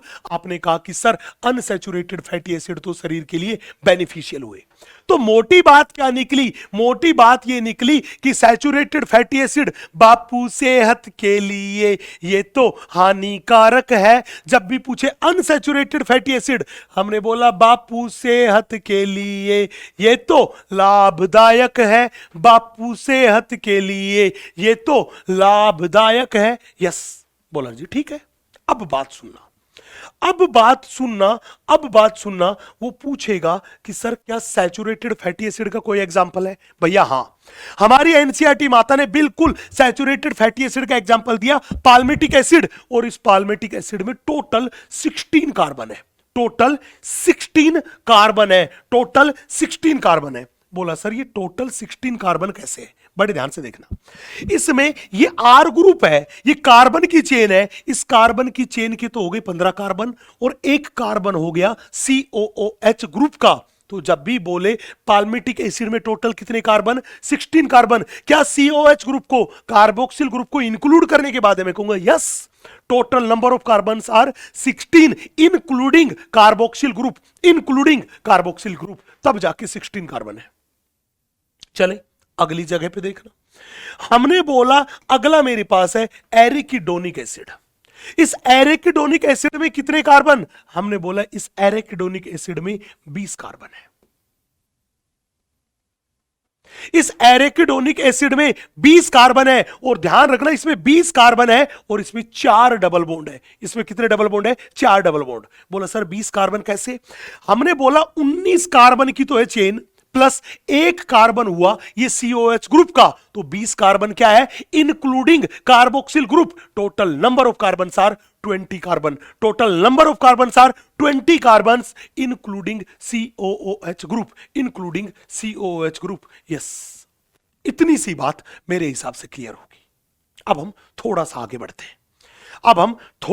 बढ़ते हैं, बच्चे हम आपके साथ बात करते हैं। सर आप हमें बताइए टाइप्स ऑफ लिपिड के बारे में। अभी बात किया वो टाइप्स ऑफ फैटी एसिड के बारे में बात किया, अब हमें बताइए आप टाइप्स ऑफ लिपिड्स के बारे में। बच्चे लिपिड को हमने दो टाइप में क्लासिफाइड किया। कितने टाइप में? दो टाइप में क्लासिफाइड किया। एक को अपन ने बोल दिया, वो बोल दिया फैट। एक को अपन ने बोल दिया, वो बोल दिया फैट, और दूसरे को अपन ने बोल दिया ऑयल्स। सवाल था सर लिपिड दो टाइप की, एक को बोल दिया फैट और दूसरे को क्या बोल दिया? ऑयल। आप बताओ फैट किसे बोलेंगे और ऑयल किसे बोलेंगे?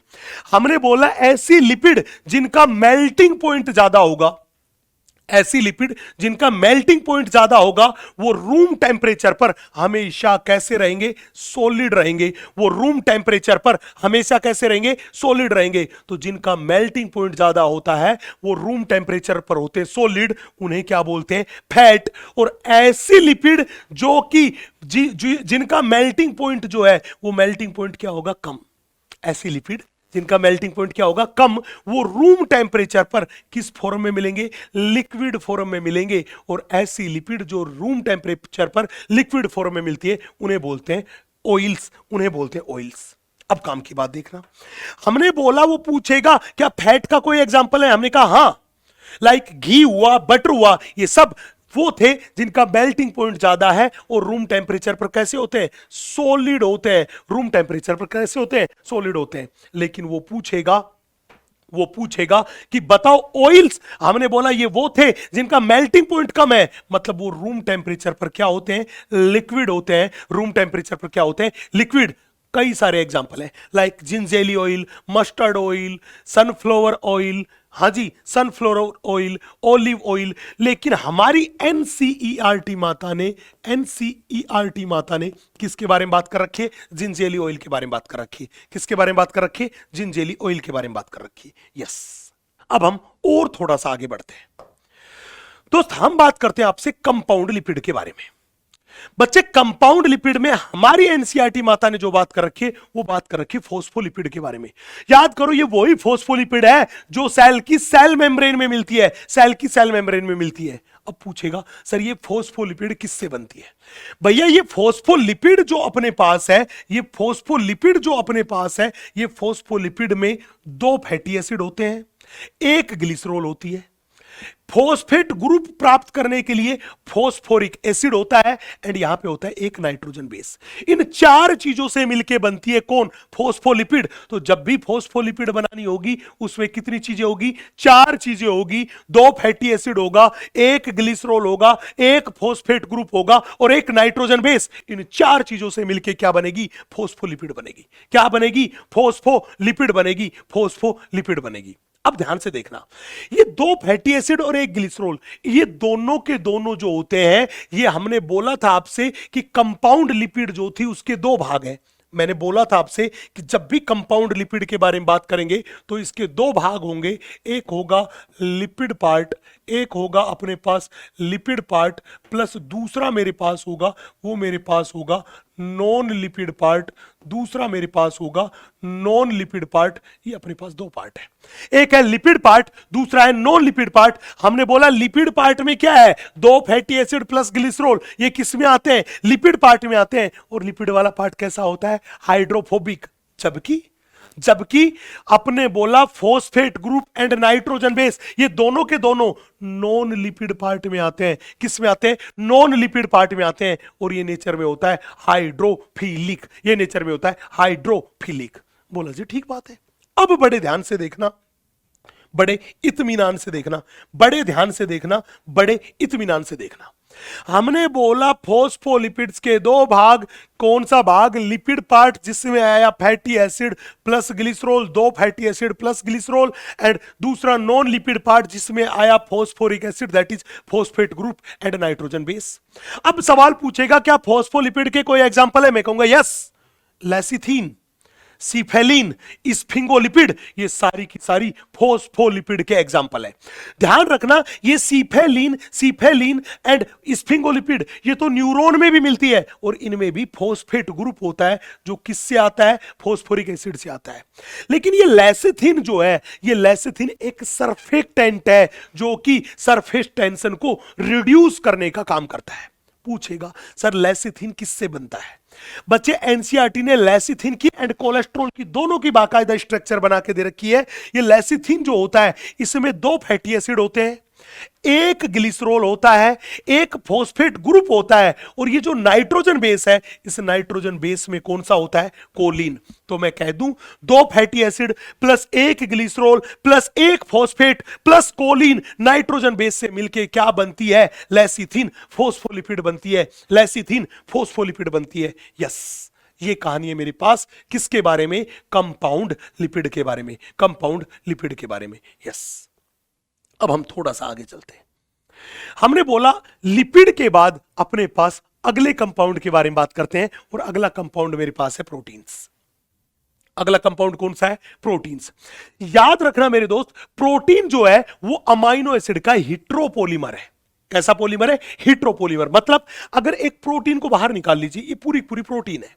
हमने बोला इस प्रोटीन को स्टडी किया तो ये एक अमाइनो एसिड है, ये अमाइनो एसिड है, ये अमाइनो एसिड है, ये अमाइनो एसिड है, ये अमाइनो एसिड है। आप इस पूरी प्रोटीन को देखोगे तो प्रोटीन में कोई ए टाइप का भी अमाइनो एसिड है, कोई बी टाइप का भी अमाइनो एसिड है, कोई सी टाइप का भी अमाइनो एसिड है, कोई डी टाइप का भी अमाइनो एसिड है। मतलब एक प्रोटीन को बनाने में क्या सारे सारे एक जैसे अमाइनो एसिड भाग ले रहे हैं? आप कहोगे नहीं, एक प्रोटीन को बनाने में तो अलग अलग टाइप के अमाइनो एसिड आपस में पेप्टाइड बॉन्ड से जुड़े हैं। तो हमने कहा कि अगर प्रोटीन को देखोगे तो प्रोटीन में अलग अलग टाइप के अमाइनो एसिड पेप्टाइड बॉन्ड से जुड़ के फिर प्रोटीन बना रहे हैं। और ऐसा कंपाउंड जिसमें एक से ज्यादा टाइप की मोनोमर यूनिट जुड़ी हो उसको क्या बोलेंगे? हिट्रोपोलीमर बोलेंगे। तो हमने इसीलिए बोला कि प्रोटीन अमाइनो एसिड का कैसा पोलीमर है, प्रोटीन अमाइनो एसिड का कैसा पॉलीमर है? हमने बोला हिट्रोपोलीमर है। हिट्रोपोलीमर है किसका? अमाइनो एसिड का।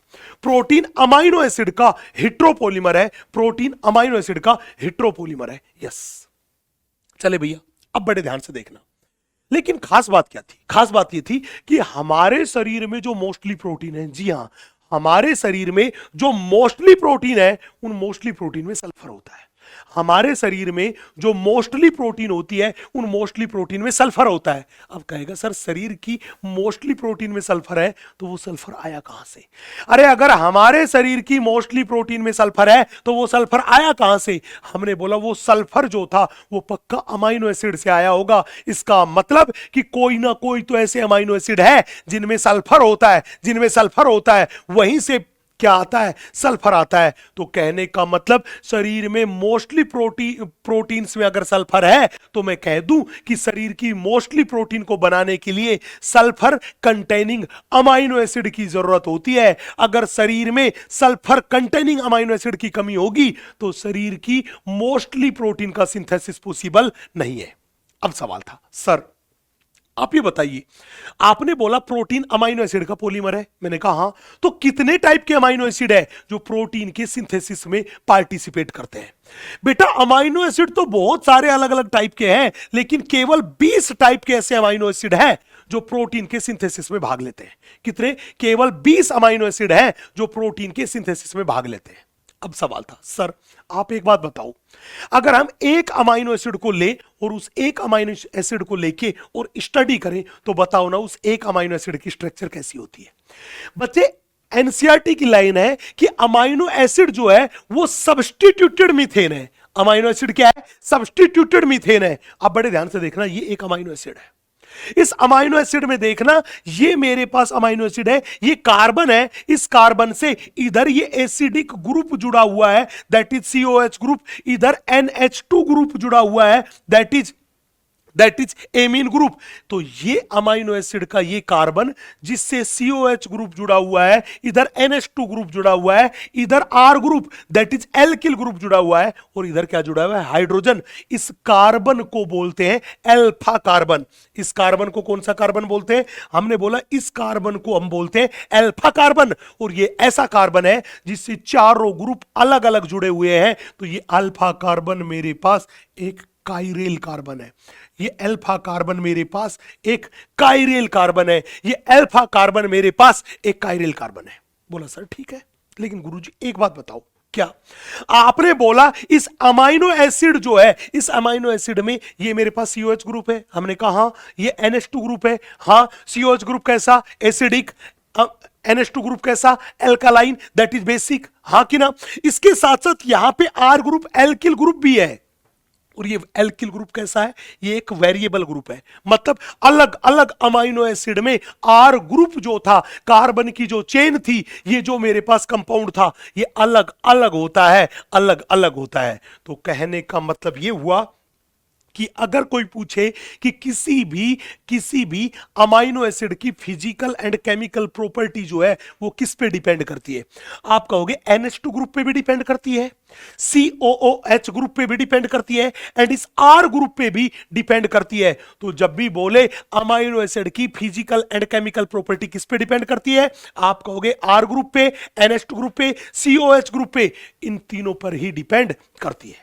उसके अलावा अमाइनो एसिड की फिजिकल एंड केमिकल प्रॉपर्टी या नेचर जो है वो एक और चीज है जिस पे डिपेंड करती है, वो डिपेंड करती है मीडियम पे। किस पे डिपेंड करती है? मीडियम पे। क्या कहानी थी? बड़े ध्यान से देखना। हमने बोला एक अमाइनो एसिड को हमने लिया और उसको एसिडिक मीडियम में डाल दिया। जब अमाइनो एसिड को हम एसिडिक मीडियम में डालते हैं तो अमाइनो एसिड पे पॉजिटिव चार्ज होता है, और यहां पे जो NH2 था वो हो जाता है NH3+। जो NH2 था वो क्या हो जाता है? NH3+। तो कहने का मतलब एसिडिक मीडियम में अमाइनो एसिड पे पॉजिटिव चार्ज होता है, और उसका NH2 ग्रुप जो था वो H+ रिसीव करके किस में बदल जाता है? NH3+ में बदल जाता है। अब अगर इलेक्ट्रिक फील्ड लगाएंगे तो ये अमाइनो एसिड किधर मूव करेगा? ये मूव करेगा, इस पे कैसा चार्ज है? पॉजिटिव चार्ज है। ये कैटायन है, और कैटायन किधर जाएगा? कैथोड की तरफ जाएगा, नेगेटिव इलेक्ट्रोड की तरफ जाएगा। अगर हम किसी अमाइनो एसिड को एल्कालाइन मीडियम में पटक दें, अगर बेसिक मीडियम में एल्कालाइन मीडियम में अमाइनो एसिड को पटकोगे तो ये वहां से क्या लेगा? ये वहां से लेगा नहीं, ये एग्जैक्टली में H+ देगा। तो एल्कालाइन मीडियम में अमाइनो एसिड H+ देता है, और H+ देगा तो COOH ग्रुप किस में बदल गया? COO- में बदल गया। मतलब इस पे कैसा चार्ज आ गया? इस पे नेगेटिव चार्ज आ गया। इस पे कैसा चार्ज आ गया? इस पे नेगेटिव चार्ज आ गया, इस पे नेगेटिव चार्ज आ गया, तो इसका मतलब क्या निकला? इसका मतलब क्या निकला?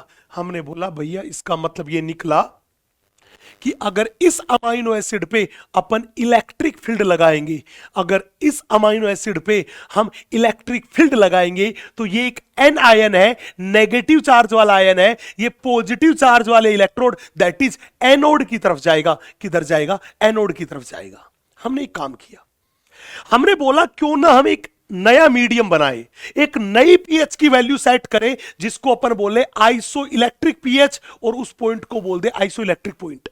तो पीएच की वो वैल्यू जब किसी अमाइनो एसिड पे positive charge and negative charge दोनों साथ साथ हो, दोनों साथ साथ हो, positive charge and negative charge दोनों साथ साथ हो, तो हमने बोला जब पॉजिटिव चार्ज और नेगेटिव चार्ज दोनों साथ साथ होंगे तो पॉजिटिव चार्ज और नेगेटिव चार्ज दोनों एक दूसरे को क्या कर देंगे? कैंसिल। तो उस अमाइनो एसिड पे नेट चार्ज क्या होगा? आपने कहा उस पे नेट चार्ज 0 होगा। तो याद रखना कि पीएच का वो पॉइंट जिस पर अमाइनो एसिड पे नेट चार्ज 0 होता है, उस टाइम पे अमाइनो एसिड किस फॉर्म में मिलता है?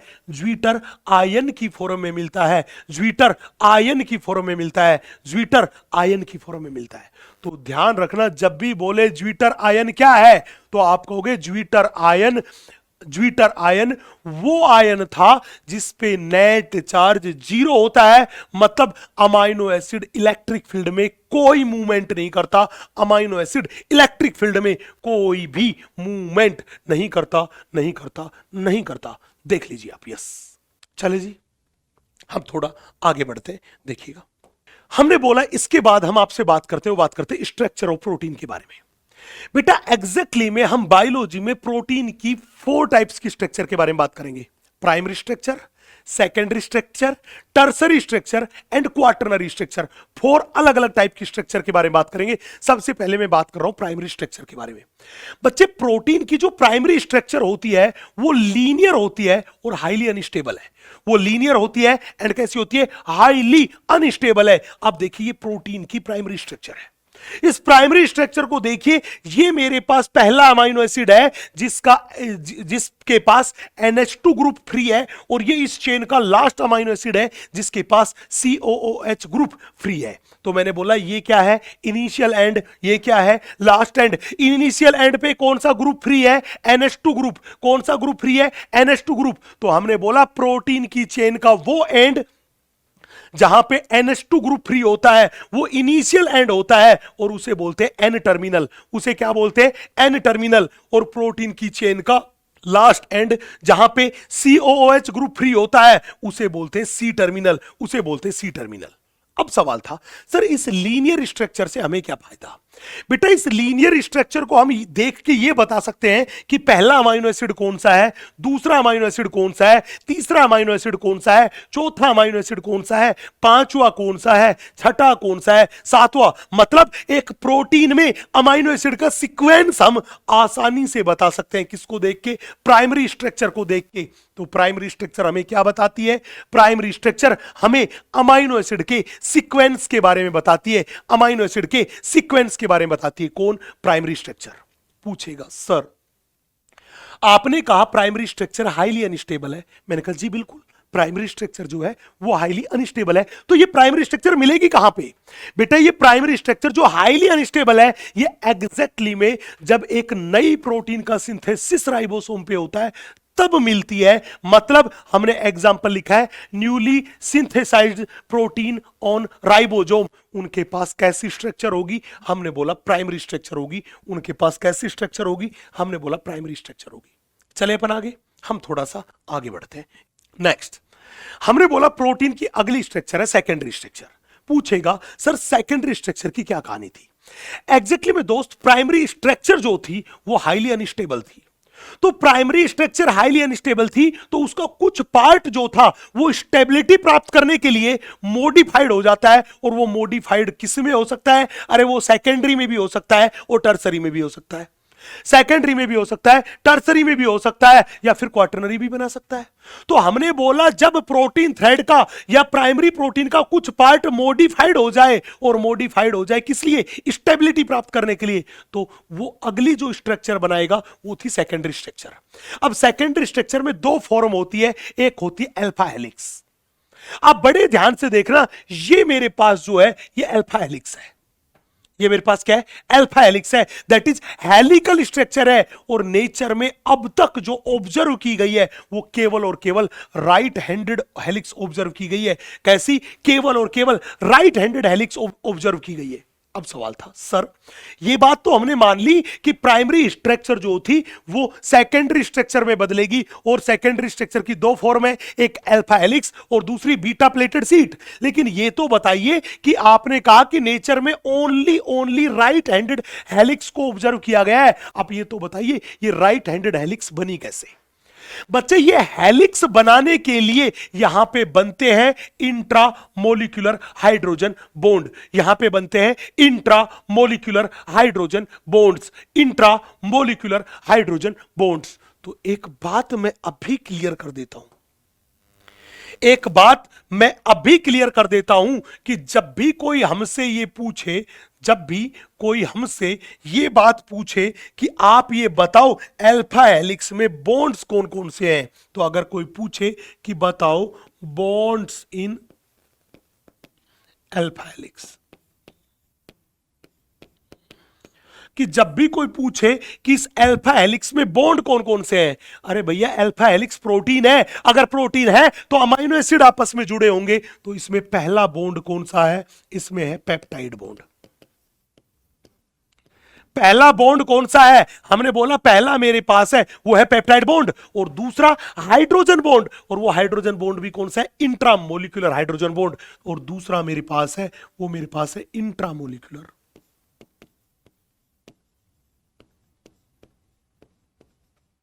Intramolecular hydrogen bond.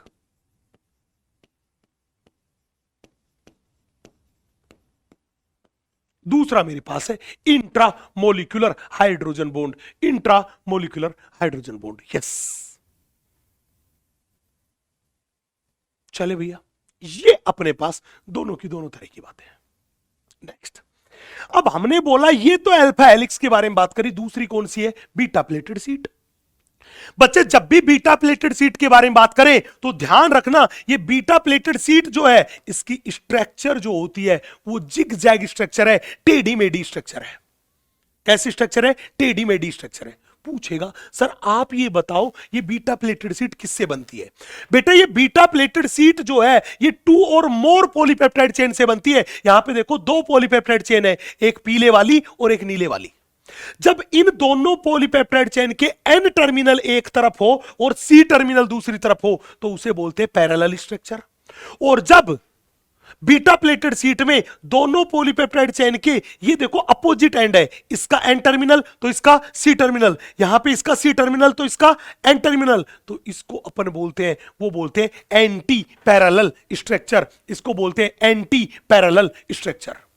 अब सवाल था सर ये दोनों की दोनों आपस में किससे जुड़ी हुई है?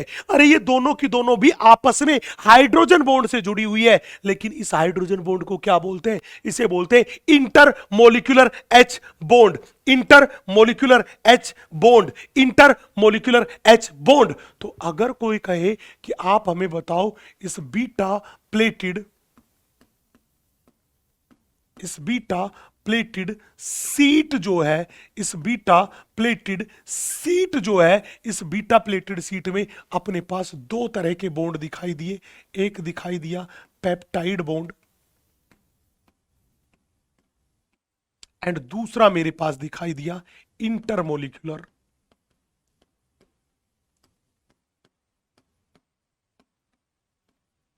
Hydrogen bond.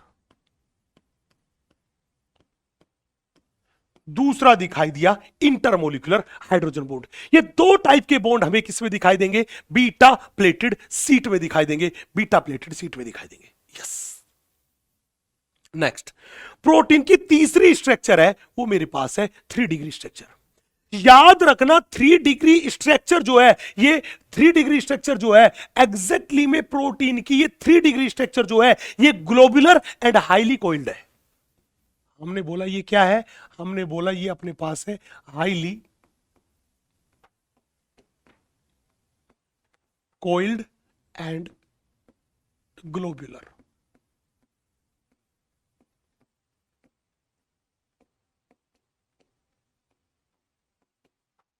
ये highly coiled and globular structure है, ये highly coiled and globular structure है। हमारे शरीर में सबसे ज्यादा जो प्रोटीन होती है, दैट इज मोस्ट अबेंडेंट जो प्रोटीन है, वो मोस्ट अबेंडेंट प्रोटीन कौन सी है? हमने बोला 3D स्ट्रक्चर है। सबसे ज्यादा प्रोटीन 3 डिग्री प्रोटीन ही मिलती है। बोला सर 3 डिग्री प्रोटीन बनी कैसे? हमने कहा कि ये हाईली कोइल्ड है। क्या काम किया? एक प्रोटीन थ्रेड लिया, एक पॉलीपेप्टाइड चेन ली, और जैसे एक सीधे धागे को पकड़ के ऊपर से छोड़ोगे तो वो गिरेगा, तो कुछ ऐसी ही स्ट्रक्चर बनेगी। तो एग्जैक्टली में ये ऐसी स्ट्रक्चर है, यही 3D स्ट्रक्चर है। और ये कैसी दिखाई देती है? हमने बोला ये होलो वूलन बॉल की तरह दिखाई देती है, होलो वूलन बॉल की तरह दिखाई देती है। तो याद रखना 3 डिग्री स्ट्रक्चर प्रोटीन की, ये मोस्ट अबेंडेंट प्रोटीन है 3 डिग्री। पहली बात, highly coiled and globular structure है। कैसी दिखाई देती है? होलो वूलन बॉल की तरह दिखाई देती है। अरे शरीर में सबसे ज्यादा ये है, तो ध्यान रखना शरीर की मोस्टली मेटाबॉलिक एक्टिविटी करवाने के लिए, मोस्टली बायोलॉजिकल एक्टिविटी करवाने के लिए ये बेहद जरूरी है। इसलिए एनसीईआरटी की लाइन है necessary for many biological activities of the body, necessary for many biological activities of the body, necessary for many biological activities of the body. Yes, अंतिम मेरे पास है प्रोटीन की क्वार्टरनरी स्ट्रक्चर। जब भी बोले इन 4 टाइप की स्ट्रक्चर में प्रोटीन की मोस्ट स्टेबल स्ट्रक्चर कौन सी है? भैया प्रोटीन की मोस्ट स्टेबल स्ट्रक्चर है वो क्वार्टरनरी स्ट्रक्चर है। मोस्ट स्टेबल कौन सी है? क्वार्टरनरी स्ट्रक्चर है। और ये क्वार्टरनरी स्ट्रक्चर 2 या ज्यादा 3 डिग्री प्रोटीन से मिलकर बनी है। किससे? 2 और मोर 3 डिग्री प्रोटीन से मिलकर बनी है। बोला सर एग्जाम्पल है? हाँ जी एग्जाम्पल है। पहला एग्जाम्पल है मेरे पास इंसुलिन। बेटा इंसुलिन वाला एग्जाम्पल 12th वाली एनसीईआरटी में गिवन है, 11th में गिवन नहीं है कि इंसुलिन में 2 चेन होती है, एक होती है अल्फा चेन और एक होती है बीटा चेन, या एक होती है ए चेन एंड एक होती है बी चेन। एंड जब भी बोले दूसरा एग्जांपल, ये 11th की एनसीईआरटी में गिवन है हीमोग्लोबिन। हीमोग्लोबिन में टोटल मिला के 4 चेन होती है, 2 तो alpha chain and 2 beta chain. इनसे मिलके क्या बनता है? हीमोग्लोबिन बनता है। और हीमोग्लोबिन की स्ट्रक्चर कैसी है? हमने बोला 4 डिग्री स्ट्रक्चर है, दैट इज क्वार्टरनरी स्ट्रक्चर है। नेक्स्ट, अंतिम मेरे पास बचा, वो बचा न्यूक्लिक एसिड। जब भी कोई कहे कि न्यूक्लिक एसिड में किसको शामिल किया, भैया न्यूक्लिक एसिड में हमने जो शामिल किया वो डीएनए एंड आरएनए को शामिल किया। जब भी बोले न्यूक्लिक एसिड में किसको शामिल किया, न्यूक्लिक एसिड में डीएनए एंड आरएनए को शामिल किया। और ये न्यूक्लिक एसिड किसकी तरह काम करता है? ये न्यूक्लिक एसिड एक जेनेटिक मटेरियल की तरह काम करता है। ये जेनेटिक मटेरियल की तरह काम करता है। पूछेगा सर न्यूक्लिक एसिड भी तो पॉलीमर है। जी हां, न्यूक्लिक एसिड पॉलीमर है। किसका? न्यूक्लियोटाइड्स का पॉलीमर है। न्यूक्लिक एसिड किसका पॉलीमर है? न्यूक्लियोटाइड का पॉलीमर है। पूछेगा सर एक बात बताओ, एक न्यूक्लियोटाइड को देखे तो उस न्यूक्लियोटाइड में कितनी चीजें इंक्लूड है? बेटा एक न्यूक्लियोटाइड में 3 चीजें इंक्लूड है। सबसे पहले पेंटोज सुगर, दूसरा नाइट्रोजन बेस एंड तीसरा फॉस्फेट ग्रुप। इन तीनों से मिलके क्या बनता है? एक न्यूक्लियोटाइड बनता है, एक न्यूक्लियोटाइड बनता है। अगर पेंटोज सुगर के कार्बन नंबर 1 से नाइट्रोजन बेस जुड़ जाए तो pentose sugar plus nitrogen base, इन दोनों से मिलके बनता है न्यूक्लियोसाइड। क्या बनता है? न्यूक्लियोसाइड। अगर अपने पास इस न्यूक्लियोसाइड से अगर फॉस्फेट ग्रुप जुड़ जाए, किससे? पेंटोज सुगर के 5वें कार्बन से, तो इन तीनों को मिला के बोलते हैं न्यूक्लियोटाइड। तो न्यूक्लियोसाइड प्लस फॉस्फेट बराबर न्यूक्लियोटाइड। तो न्यूक्लियोटाइड में कितनी चीजें हुई? 3। अब सवाल था सर आपने बोला यहां पे फॉस्फेट ग्रुप है। हां जी, फॉस्फेट ग्रुप है, और इस फॉस्फेट ग्रुप की वजह से ही डीएनए हो चाहे आरएनए, इन पे नेगेटिव चार्ज होता है। कैसा चार्ज होता है? Negative charge. अब डिफरेंस कहां आता है? ये फॉस्फेट ग्रुप तो सभी में सेम सेम होता है, चाहे डीएनए रहे चाहे आरएनए। जो मेन लोचा आता है वो या तो इस पेंटोज शुगर का आता है या फिर इस नाइट्रोजन बेस का आता है। अब बोले सर इनमें क्या डिफरेंस है? बड़े ध्यान से देखो, मैं यही बात बताता हूं कि इनमें क्या डिफरेंस है। यस, हमने कहा मेरे दोस्त, मैं यही बात बताता हूं कि इनमें क्या डिफरेंस है। सबसे पहले हमने बात की पेंटोज शुगर के बारे में। बच्चे जब भी हम बात करके चले सबसे पहले डीएनए में, तो डीएनए में जो पेंटोज शुगर होती है वो होती है डीऑक्सीराइबोज शुगर।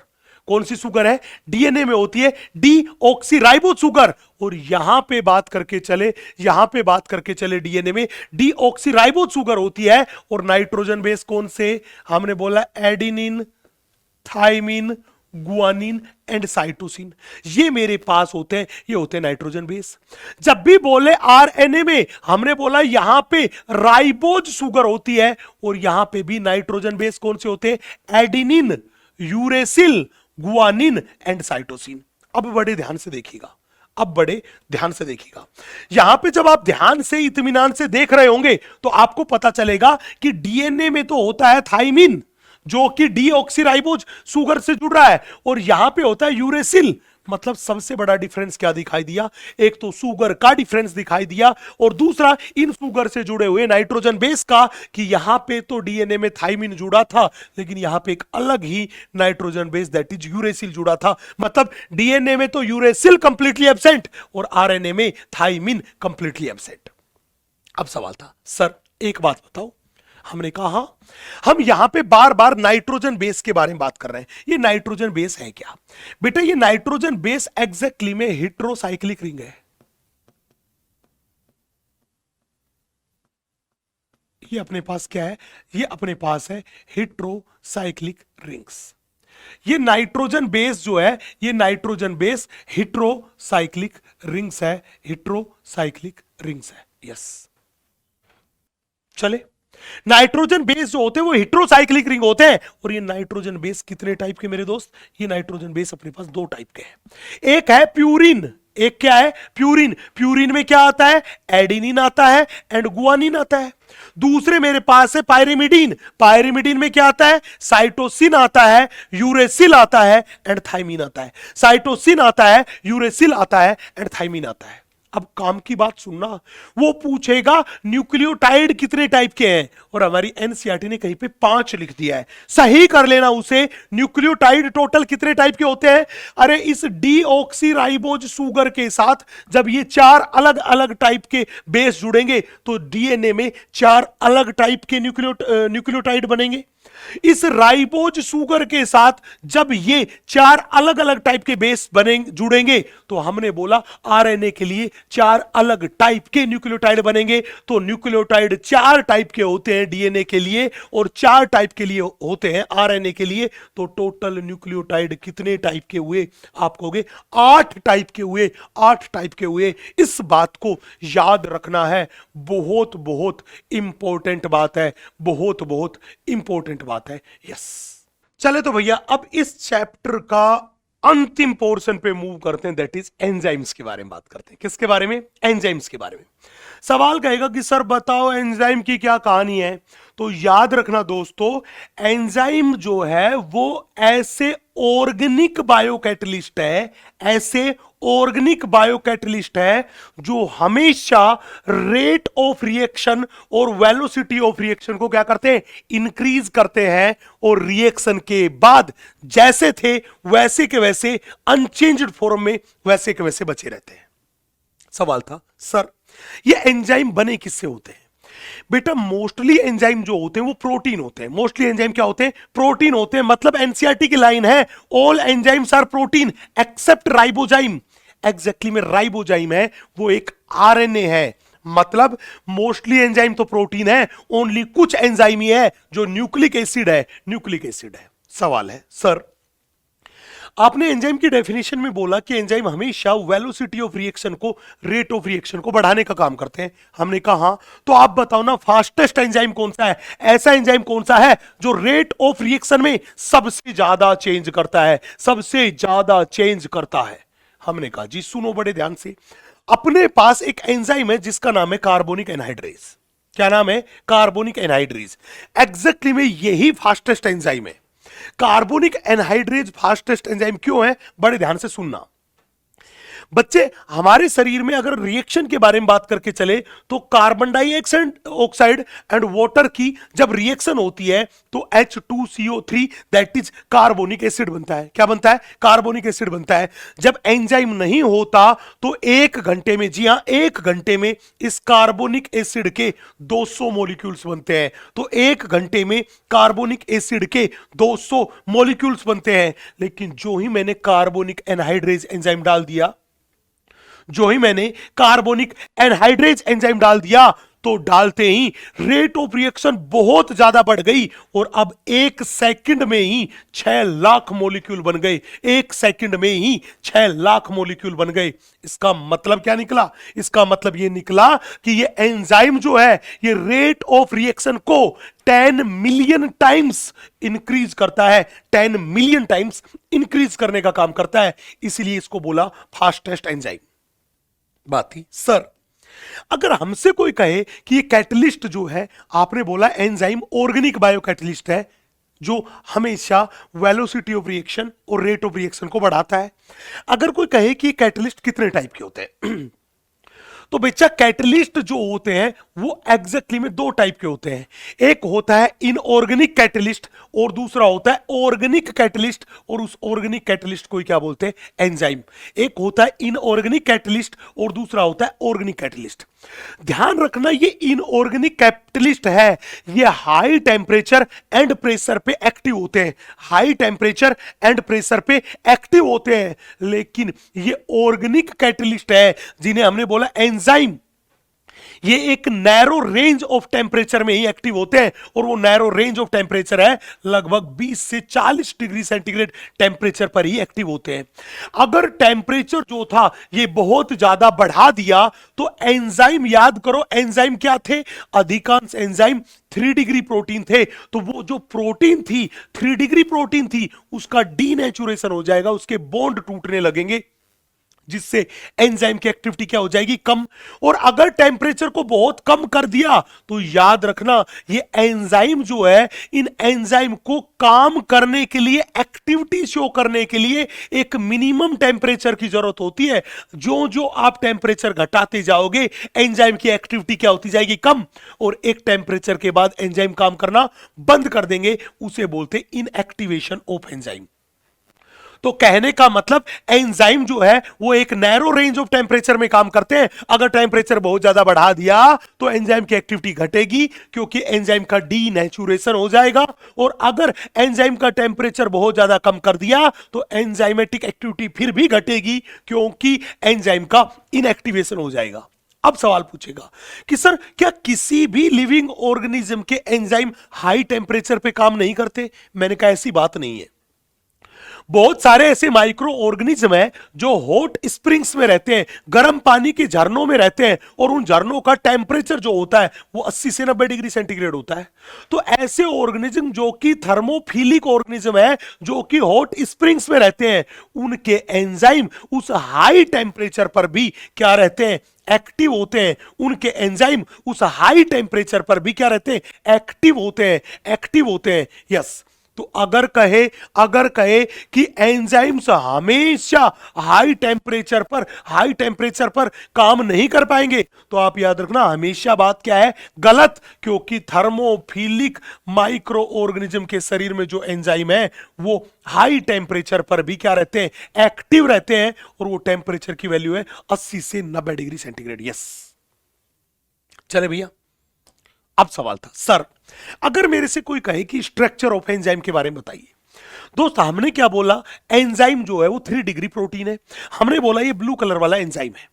अगर इस एंजाइम को देखें तो ये 3 डिग्री प्रोटीन होते हैं अधिकांश एंजाइम। और 3 डिग्री प्रोटीन क्या होती है? Highly folded. क्या होती है? Highly folded. और उस प्रोटीन की फोल्डिंग की वजह से इस एंजाइम में कुछ पॉकेट्स बन जाते हैं। क्या बन जाते हैं? कुछ पॉकेट्स बन जाते हैं। और उन पॉकेट्स को क्या बोलते हैं? हमने बोला कुछ पॉकेट्स बन गए जो कि यहां पे स्पेसिफिक साइट है। और उन स्पेसिफिक साइट में एक साइट है जिसे बोलते हैं एक्टिव साइट। तो जब भी बोले ये एक्टिव साइट कौन सी साइट है, तो मैं कहूं एक्टिव साइट एंजाइम पे प्रेजेंट वो साइट या वो पॉकेट है जहां पे कोई भी सबस्ट्रेट जाके जुड़ता है, कोई भी सबस्ट्रेट जाके जुड़ता है, उसे बोलते हैं एक्टिव साइट। और इस एक्टिव साइट का फॉर्मेशन कैसे हुआ? हमने बोला एक्टिव साइट का फॉर्मेशन प्रोटीन की फोल्डिंग की वजह से हुआ, प्रोटीन की फोल्डिंग की वजह से हुआ। अब सवाल था सर क्या एंजाइम में इस एक्टिव साइट के अलावा और कोई साइट नहीं होती? नहीं भाई, एंजाइम में एक्टिव साइट के अलावा भी साइट होती है, लेकिन उन साइट पे कभी भी सबस्ट्रेट नहीं जुड़ता। सवाल था सर वो कौन सी साइट थी? बेटा किसी एंजाइम में एक्टिव साइट के अलावा अगर कोई साइट होती है तो उस साइट को अपन बोलते हैं एलोस्टेरिक साइट। और ये एलोस्टेरिक साइट सभी एंजाइम में प्रेजेंट नहीं होती, ये केवल और केवल एलोस्टेरिक एंजाइम में मिलती है। कौन से एंजाइम में मिलती है? एलोस्टेरिक एंजाइम में मिलती है, इस बात को याद रखना। यस, चले भैया हम थोड़ा सा आगे बढ़ते हैं, ध्यान से देखिएगा। अब बात थी सर एंजाइम जो है वो एंजाइम जो है उससे जब सबस्ट्रेट जुड़ता है तो ये एंजाइम उस सबस्ट्रेट को प्रोडक्ट में बदल देता है, लेकिन खुद अनचेंज्ड फॉर्म में बचा रहता है। हमने कहा तो अब बताओ ना एंजाइम कैसे अपनी कैटालाइटिक एक्टिविटी को पूरा करता है? बड़े ध्यान से देखना। हमने कहा बेटा ये व्हाइट वाला मेरे पास एंजाइम है और ये ब्लू वाला जो आपको दिखाई दे रहा है ये है सबस्ट्रेट। अभी मैंने बोला सबस्ट्रेट कहां जाके जुड़ता है? हमने बोला सबस्ट्रेट जो है वो एंजाइम की एक्टिव साइट में जाके जुड़ता है। हमने बोला ये ब्लू वाला सबस्ट्रेट गया और एंजाइम की एक्टिव साइट में जुड़ा। जो ही ये एक्टिव साइट से जुड़ेगा ये एंजाइम में चेंज इंड्यूस करेगा। ये एंजाइम में क्या इंड्यूस करेगा? चेंज। कौन? सबस्ट्रेट। सबस्ट्रेट एंजाइम की एक्टिव साइट से बाइंड होता है and induce change in the enzyme और in the active site of enzyme में चेंज इंड्यूस करेगा। बोला क्यों इंड्यूस करेगा? अरे ये चेंज इसलिए इंड्यूस करता है ताकि ये सबस्ट्रेट इस एक्टिव साइट से टाइटली अटैच हो सके, टाइटली बाइंड हो सके। जितना टाइटली ये सबस्ट्रेट एक्टिव साइट से जुड़ेगा, एक्टिव साइट से जुड़ेगा, इस सबस्ट्रेट पे एंजाइमेटिक एक्टिविटी उतनी ही अच्छी होगी, उतनी ही जल्दी एंजाइम इस सबस्ट्रेट को प्रोडक्ट में बदलेगा। तो हमने बोला सबसे पहले सबस्ट्रेट एंजाइम से जुड़ा, फिर इस सबस्ट्रेट ने एंजाइम की एक्टिव साइट में और एंजाइम में चेंज इंड्यूस किया, जिसकी वजह से सबस्ट्रेट है वो टाइटली फिट हो गया, टाइटली अटैच हो गया। किसमें? एक्टिव साइट में। ये टाइटली फिट हो गया, टाइटली अटैच हो गया एक्टिव साइट में। अब हमने बोला क्या देखा कि एंजाइम और सबस्ट्रेट दोनों जुड़े हुए हैं, और जब एंजाइम और सबस्ट्रेट दोनों जुड़ जाते हैं तो उसे बोलते हैं enzyme substrate complex. Enzyme substrate complex. बड़े ध्यान से देखना, एनसीईआरटी ने ये रिएक्शन लिख रखी है, E for enzyme, S for substrate. हमने बोला ये सबस्ट्रेट जाके एंजाइम से जुड़ा, इसके एक्टिव साइट से जुड़ा और फिर चेंज इंड्यूस किया ताकि ये टाइटली अटैच हो जाए, एक्टिव साइट में अच्छे से फिट हो जाए। और जब सबस्ट्रेट और एंजाइम जुड़ गए तो अपने पास बना एंजाइम सबस्ट्रेट कॉम्प्लेक्स। अब एंजाइम सबस्ट्रेट कॉम्प्लेक्स बनने के बाद, या मैं कहूं जब सबस्ट्रेट टाइटली और मजबूती से जाके एंजाइम के एक्टिव साइट से जुड़ गया, उसके बाद क्या हुआ? उसके बाद एंजाइम ने इस सबस्ट्रेट के बॉन्ड को तोड़ना शुरू किया। अरे जब एंजाइम सबस्ट्रेट के बॉन्ड तोड़ने लगेगा तो ये सबस्ट्रेट जो था ये धीरे धीरे किस में बदलने लगेगा? प्रोडक्ट में बदलने लगेगा। मतलब ये ES जो था धीरे धीरे किस में बदलने लगेगा? EP में बदलने लगेगा। EP में बदलने लगेगा। सबस्ट्रेट किस में बदलेगा? प्रोडक्ट में बदलने लगेगा। और जब एंजाइम ने पूरे के पूरे सबस्ट्रेट को प्रोडक्ट में बदल दिया तो एंजाइम अलग हो गया और प्रोडक्ट जो था वो एक्टिव साइट से रिलीज हो गया। प्रोडक्ट जो था वो एक्टिव साइट से रिलीज हो गया। यही पूरा का पूरा कैटालाइटिक साइकिल है किसका? एंजाइम की एक्टिविटी का। अब देखिए ये सबस्ट्रेट जो था ये तो प्रोडक्ट में बदल गया, लेकिन ये एंजाइम क्या होगा? फ्री है, अनचेंज्ड है। जैसा एंजाइम पहले था वैसा ही एंजाइम दोबारा से वैसे का वैसा है। अब क्या होगा? इस फ्री एंजाइम से दोबारा से कोई नया सबस्ट्रेट जुड़ेगा और ये साइकिल दोबारा से ऐसे ही चलने लगेगा। इसे ही बोलते हैं एंजाइम का कैटालाइटिक साइकिल। अब एक सवाल था, सर आप एक बात बताओ, आपने ये बोला कि एंजाइम जो है वो हमेशा वेलोसिटी ऑफ रिएक्शन को, रेट ऑफ रिएक्शन को बढ़ाता है। बोला कैसे बढ़ाता है? बच्चे ध्यान रखना, किसी भी रिएक्शन को शुरू करवाने के लिए हमें बाहर से कुछ एनर्जी लेनी पड़ती है। बाहर से क्या लेनी पड़ती है? एनर्जी। तो एनर्जी का वो मिनिमम अमाउंट, एनर्जी का वो मिनिमम अमाउंट जो किसी भी रिएक्शन को शुरू करवाने के लिए हमें बाहर से लेना पड़ता है, उसे अपन बोलते हैं एक्टिवेशन एनर्जी। क्या बोलते हैं उसे? Activation energy. तो हमने यही लिखा है, the minimum amount of external energy which is essential to start a reaction, उसे क्या बोलते हैं? Activation energy.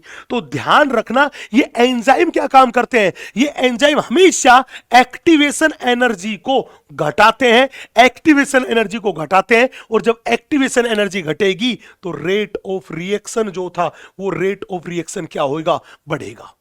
तो मोटी सी बात याद रखना, जब भी बोले कि बताओ एंजाइम रेट ऑफ रिएक्शन को घटाते हैं कि बढ़ाते हैं, आप कहोगे हमेशा बढ़ाते हैं, हमेशा बढ़ाते हैं। पूछेगा कैसे? आपका लिखना कि एंजाइम एक्टिवेशन एनर्जी को घटाते हैं, रेट ऑफ रिएक्शन को बढ़ाते हैं। एंजाइम एक्टिवेशन एनर्जी को घटाते हैं, रेट ऑफ रिएक्शन को बढ़ाते हैं, रेट ऑफ रिएक्शन को बढ़ाते हैं। यस।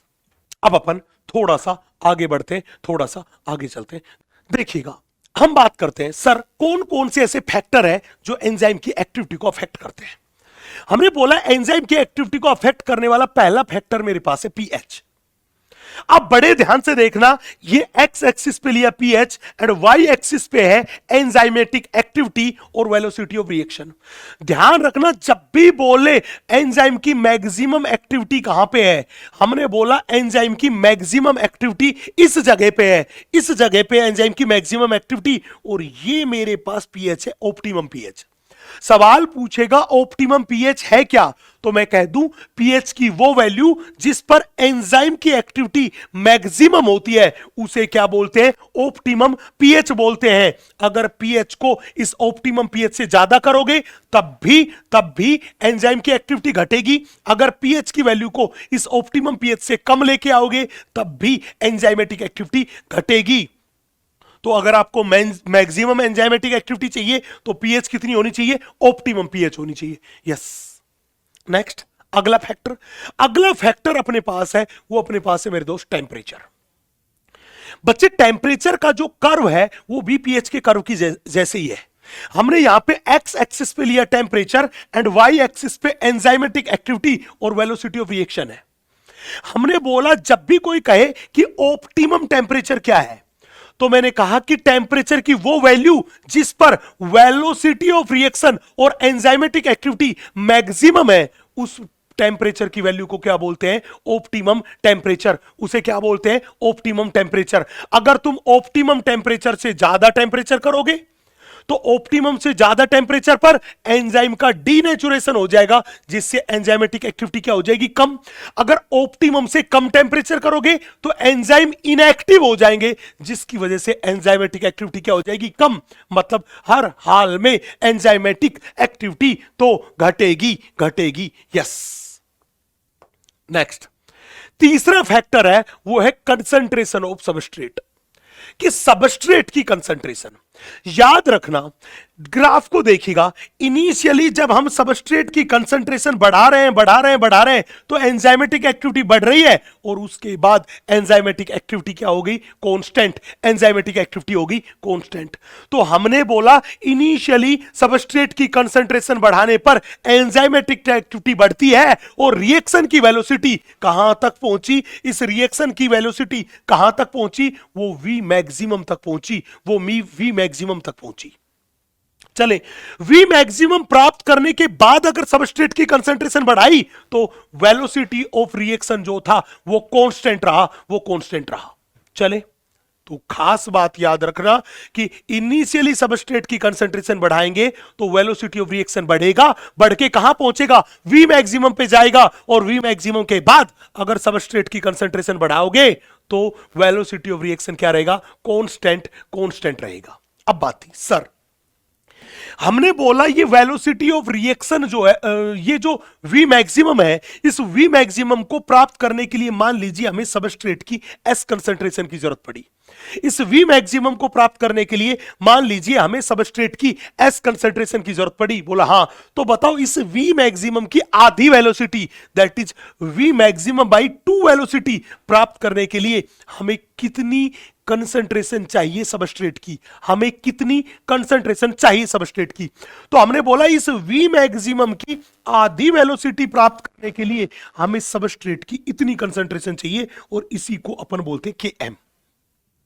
तो जब भी बोले के एम क्या है, इस के एम को बोलते हैं Michaelis Menten constant. Michaelis Menten constant मतलब के एम सबस्ट्रेट की वो कंसेंट्रेशन है जिस पर velocity of reaction we maximum का आधा प्राप्त होता है, जिस पर velocity of reaction we maximum का आधा प्राप्त होता है। इसे ही हम क्या बोलते हैं, इसे ही हम बोलते हैं के एम वैल्यू, के एम वैल्यू।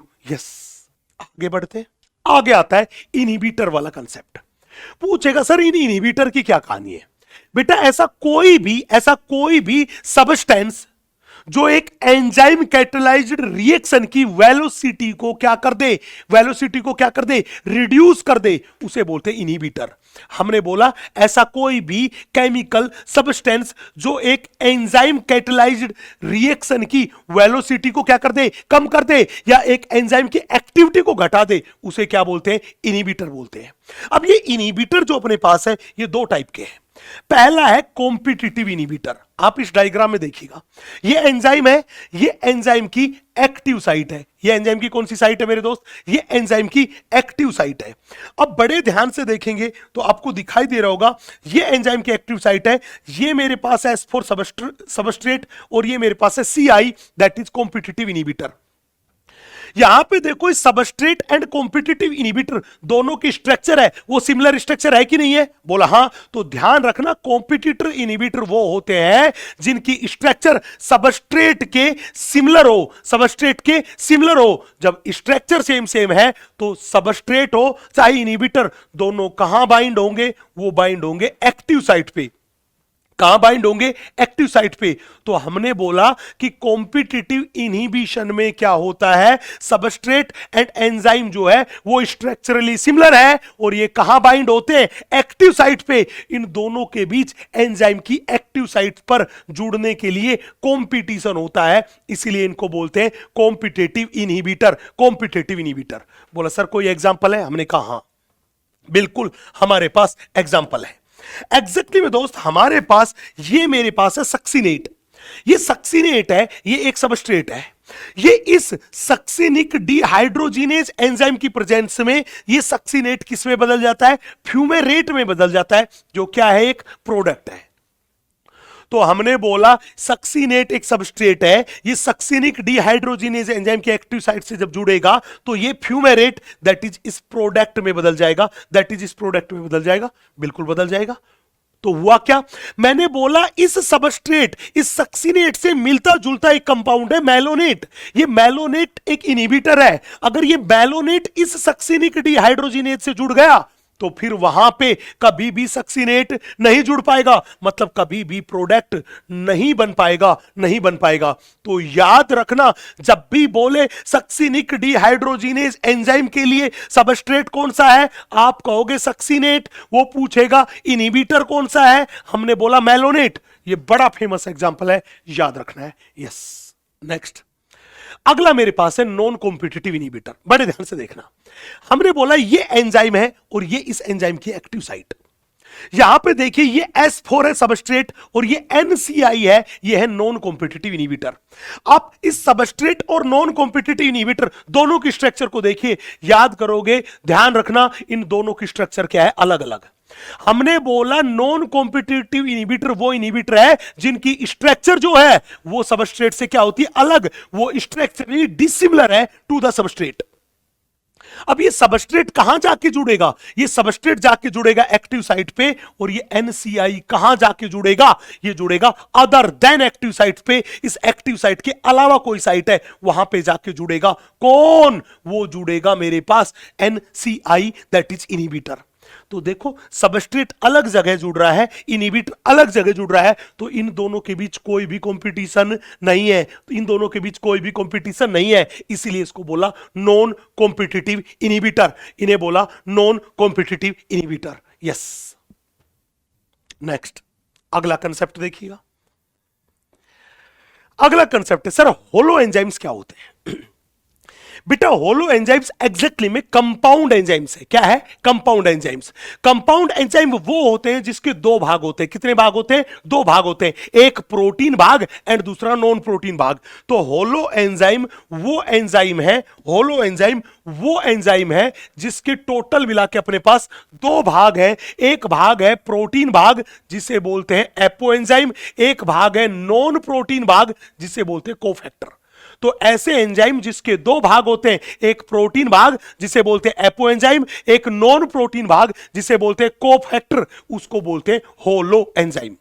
अब सवाल था कि अगर किसी होलो एंजाइम के इस एपो एंजाइम से कोफैक्टर जुड़ा रहेगा तो ये एंजाइम काम करेगा, ये एंजाइमेटिक एक्टिविटी शो करेगा। लेकिन अगर मैं इस कोफैक्टर को इस एपो एंजाइम से अलग कर दूं तो फिर ये एंजाइम जो था, ये होलो एंजाइम कोई काम नहीं करेगा। तो इसका मतलब ये हुआ कि एक होलो एंजाइम की एंजाइमेटिक एक्टिविटी के लिए कोफैक्टर जो है वो बेहद जरूरी है, एसेंशियल है। अगर कोफैक्टर को रिमूव कर दिया तो होलो एंजाइम की एंजाइमेटिक एक्टिविटी लॉस हो जाएगी, वो कोई एंजाइमेटिक एक्टिविटी शो नहीं करेगा। अब सवाल था सर आप ये बात बताओ कि अपने पास ये जो कोफैक्टर है, ये कोफैक्टर कितने टाइप के हैं? बेटा इन कोफैक्टर को हमने तीन टाइप में डिवाइड किया। पहला प्रोस्थेटिक ग्रुप, दूसरा कोएंजाइम एंड तीसरा इनऑर्गेनिक कोफैक्टर जिसमें मेटल आयंस वगैरह होते हैं। यस, हमने बोला जब भी कोई बोले प्रोस्थेटिक ग्रुप क्या होते हैं, बेटा प्रोस्थेटिक ग्रुप वो ऑर्गेनिक कंपाउंड है, वो ऑर्गेनिक कंपाउंड है जो एपो एंजाइम से टाइटली जुड़े हुए हैं। वो ऑर्गेनिक कंपाउंड जो एपो एंजाइम से टाइटली जुड़े हुए हैं उन्हें बोलते हैं प्रोस्थेटिक ग्रुप। जैसे हम बात करके चले, अपने पास पेरोक्सीडेज एंड कैटेलेज जो एंजाइम है इनमें हीम ग्रुप पाया जाता है, इनमें हीम ग्रुप पाया जाता है। ये heme group in peroxidase and catalase enzyme से टाइटली जुड़ा हुआ है, तो ये एक प्रोस्थेटिक ग्रुप हुआ। दूसरा मेरे पास है कोएंजाइम। बेटा कोएंजाइम भी ऑर्गेनिक कंपाउंड है, लेकिन ये ऑर्गेनिक कंपाउंड एपो एंजाइम से लूजली जुड़े हुए हैं, लूजली जुड़े हुए हैं, और इनकी बॉन्डिंग है वो है टेम्परेरी बॉन्डिंग। कैसी बॉन्डिंग है? Temporary bonding. तो हमने बोला जब ऑर्गेनिक कंपाउंड एपो एंजाइम से टाइटली जुड़ा हो तो प्रोस्थेटिक ग्रुप, और जब ऑर्गेनिक कंपाउंड एपो एंजाइम से लूजली जुड़ा हो, उसकी बॉन्डिंग बहुत लूज हो, तो उसे बोलते हैं कोएंजाइम। उसे क्या बोलते हैं? कोएंजाइम। बोला सर क्या इसका कोई एग्जांपल है? हमने कहा हां जी। पूछेगा इसका कोई एग्जांपल है? हमने कहा हां जी, NAD and NADP। NAD and NADP में पाया जाता है विटामिन B3 जिसको बोलते हैं नियासिन। ये एग्जैक्टली में एक कोएंजाइम है, ये एग्जैक्टली में एक कोएंजाइम है। नेक्स्ट अगला मेरे पास है इनऑर्गेनिक कोफैक्टर। बेटा इस इनऑर्गेनिक कोफैक्टर में मेरे पास इनऑर्गेनिक कंपाउंड और मेटल आयंस पाए जाते हैं, और ये मेटल आयंस जो होते हैं ये एंजाइम की और एपो एंजाइम की एक्टिव साइट से लूजली जुड़े होते हैं कोऑर्डिनेशन बॉन्ड के द्वारा, कोऑर्डिनेशन बॉन्ड के द्वारा। ये इनऑर्गेनिक कंपाउंड एक साइड से तो कोऑर्डिनेशन बॉन्ड बनाते हैं एक्टिव साइट के साथ, एंड दूसरी साइड से कोऑर्डिनेशन बॉन्ड बनाते हैं, वो बनाते हैं सबस्ट्रेट के साथ। और इसका सबसे फेमस एग्जांपल जो हमारी NCERT माता में दिया गया है वो अपने पास है ये जिंक।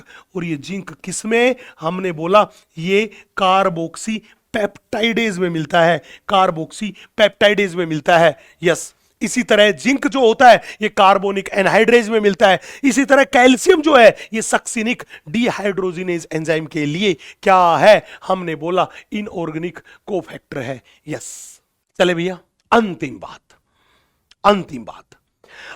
बात है क्लासिफिकेशन ऑफ एंजाइम्स।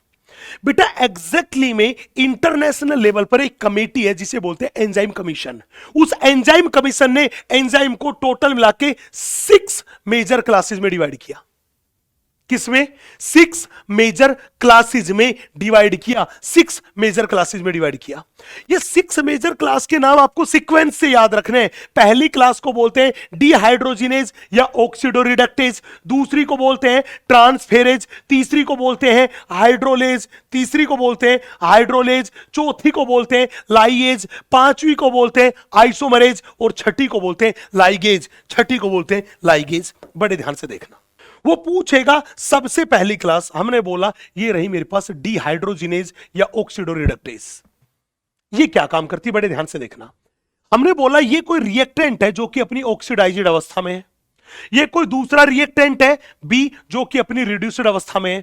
हमने बोला जब भी डिहाइड्रोजिनेज एंजाइम आएगा तो यहां से वाटर का एक मॉलिक्यूल बाहर निकलेगा, डिहाइड्रेशन होगा, और ये जो ऑक्सीडाइज्ड था इसका तो हो जाएगा रिडक्शन, और ये जो रिड्यूस्ड था इसका क्या हो जाएगा? ऑक्सीडेशन। तो ऐसे एंजाइम जो एक रिएक्टेंट का तो ऑक्सीडेशन कर दे और दूसरे का रिडक्शन कर दे और वहां पे एक वाटर का मॉलिक्यूल प्रोड्यूस हो जाए, ऐसे एंजाइम को बोलते हैं डिहाइड्रोजिनेज एंजाइम, लाइक कैटलेज, पेरोक्सिडेज, वो इसी कैटेगरी का एंजाइम है।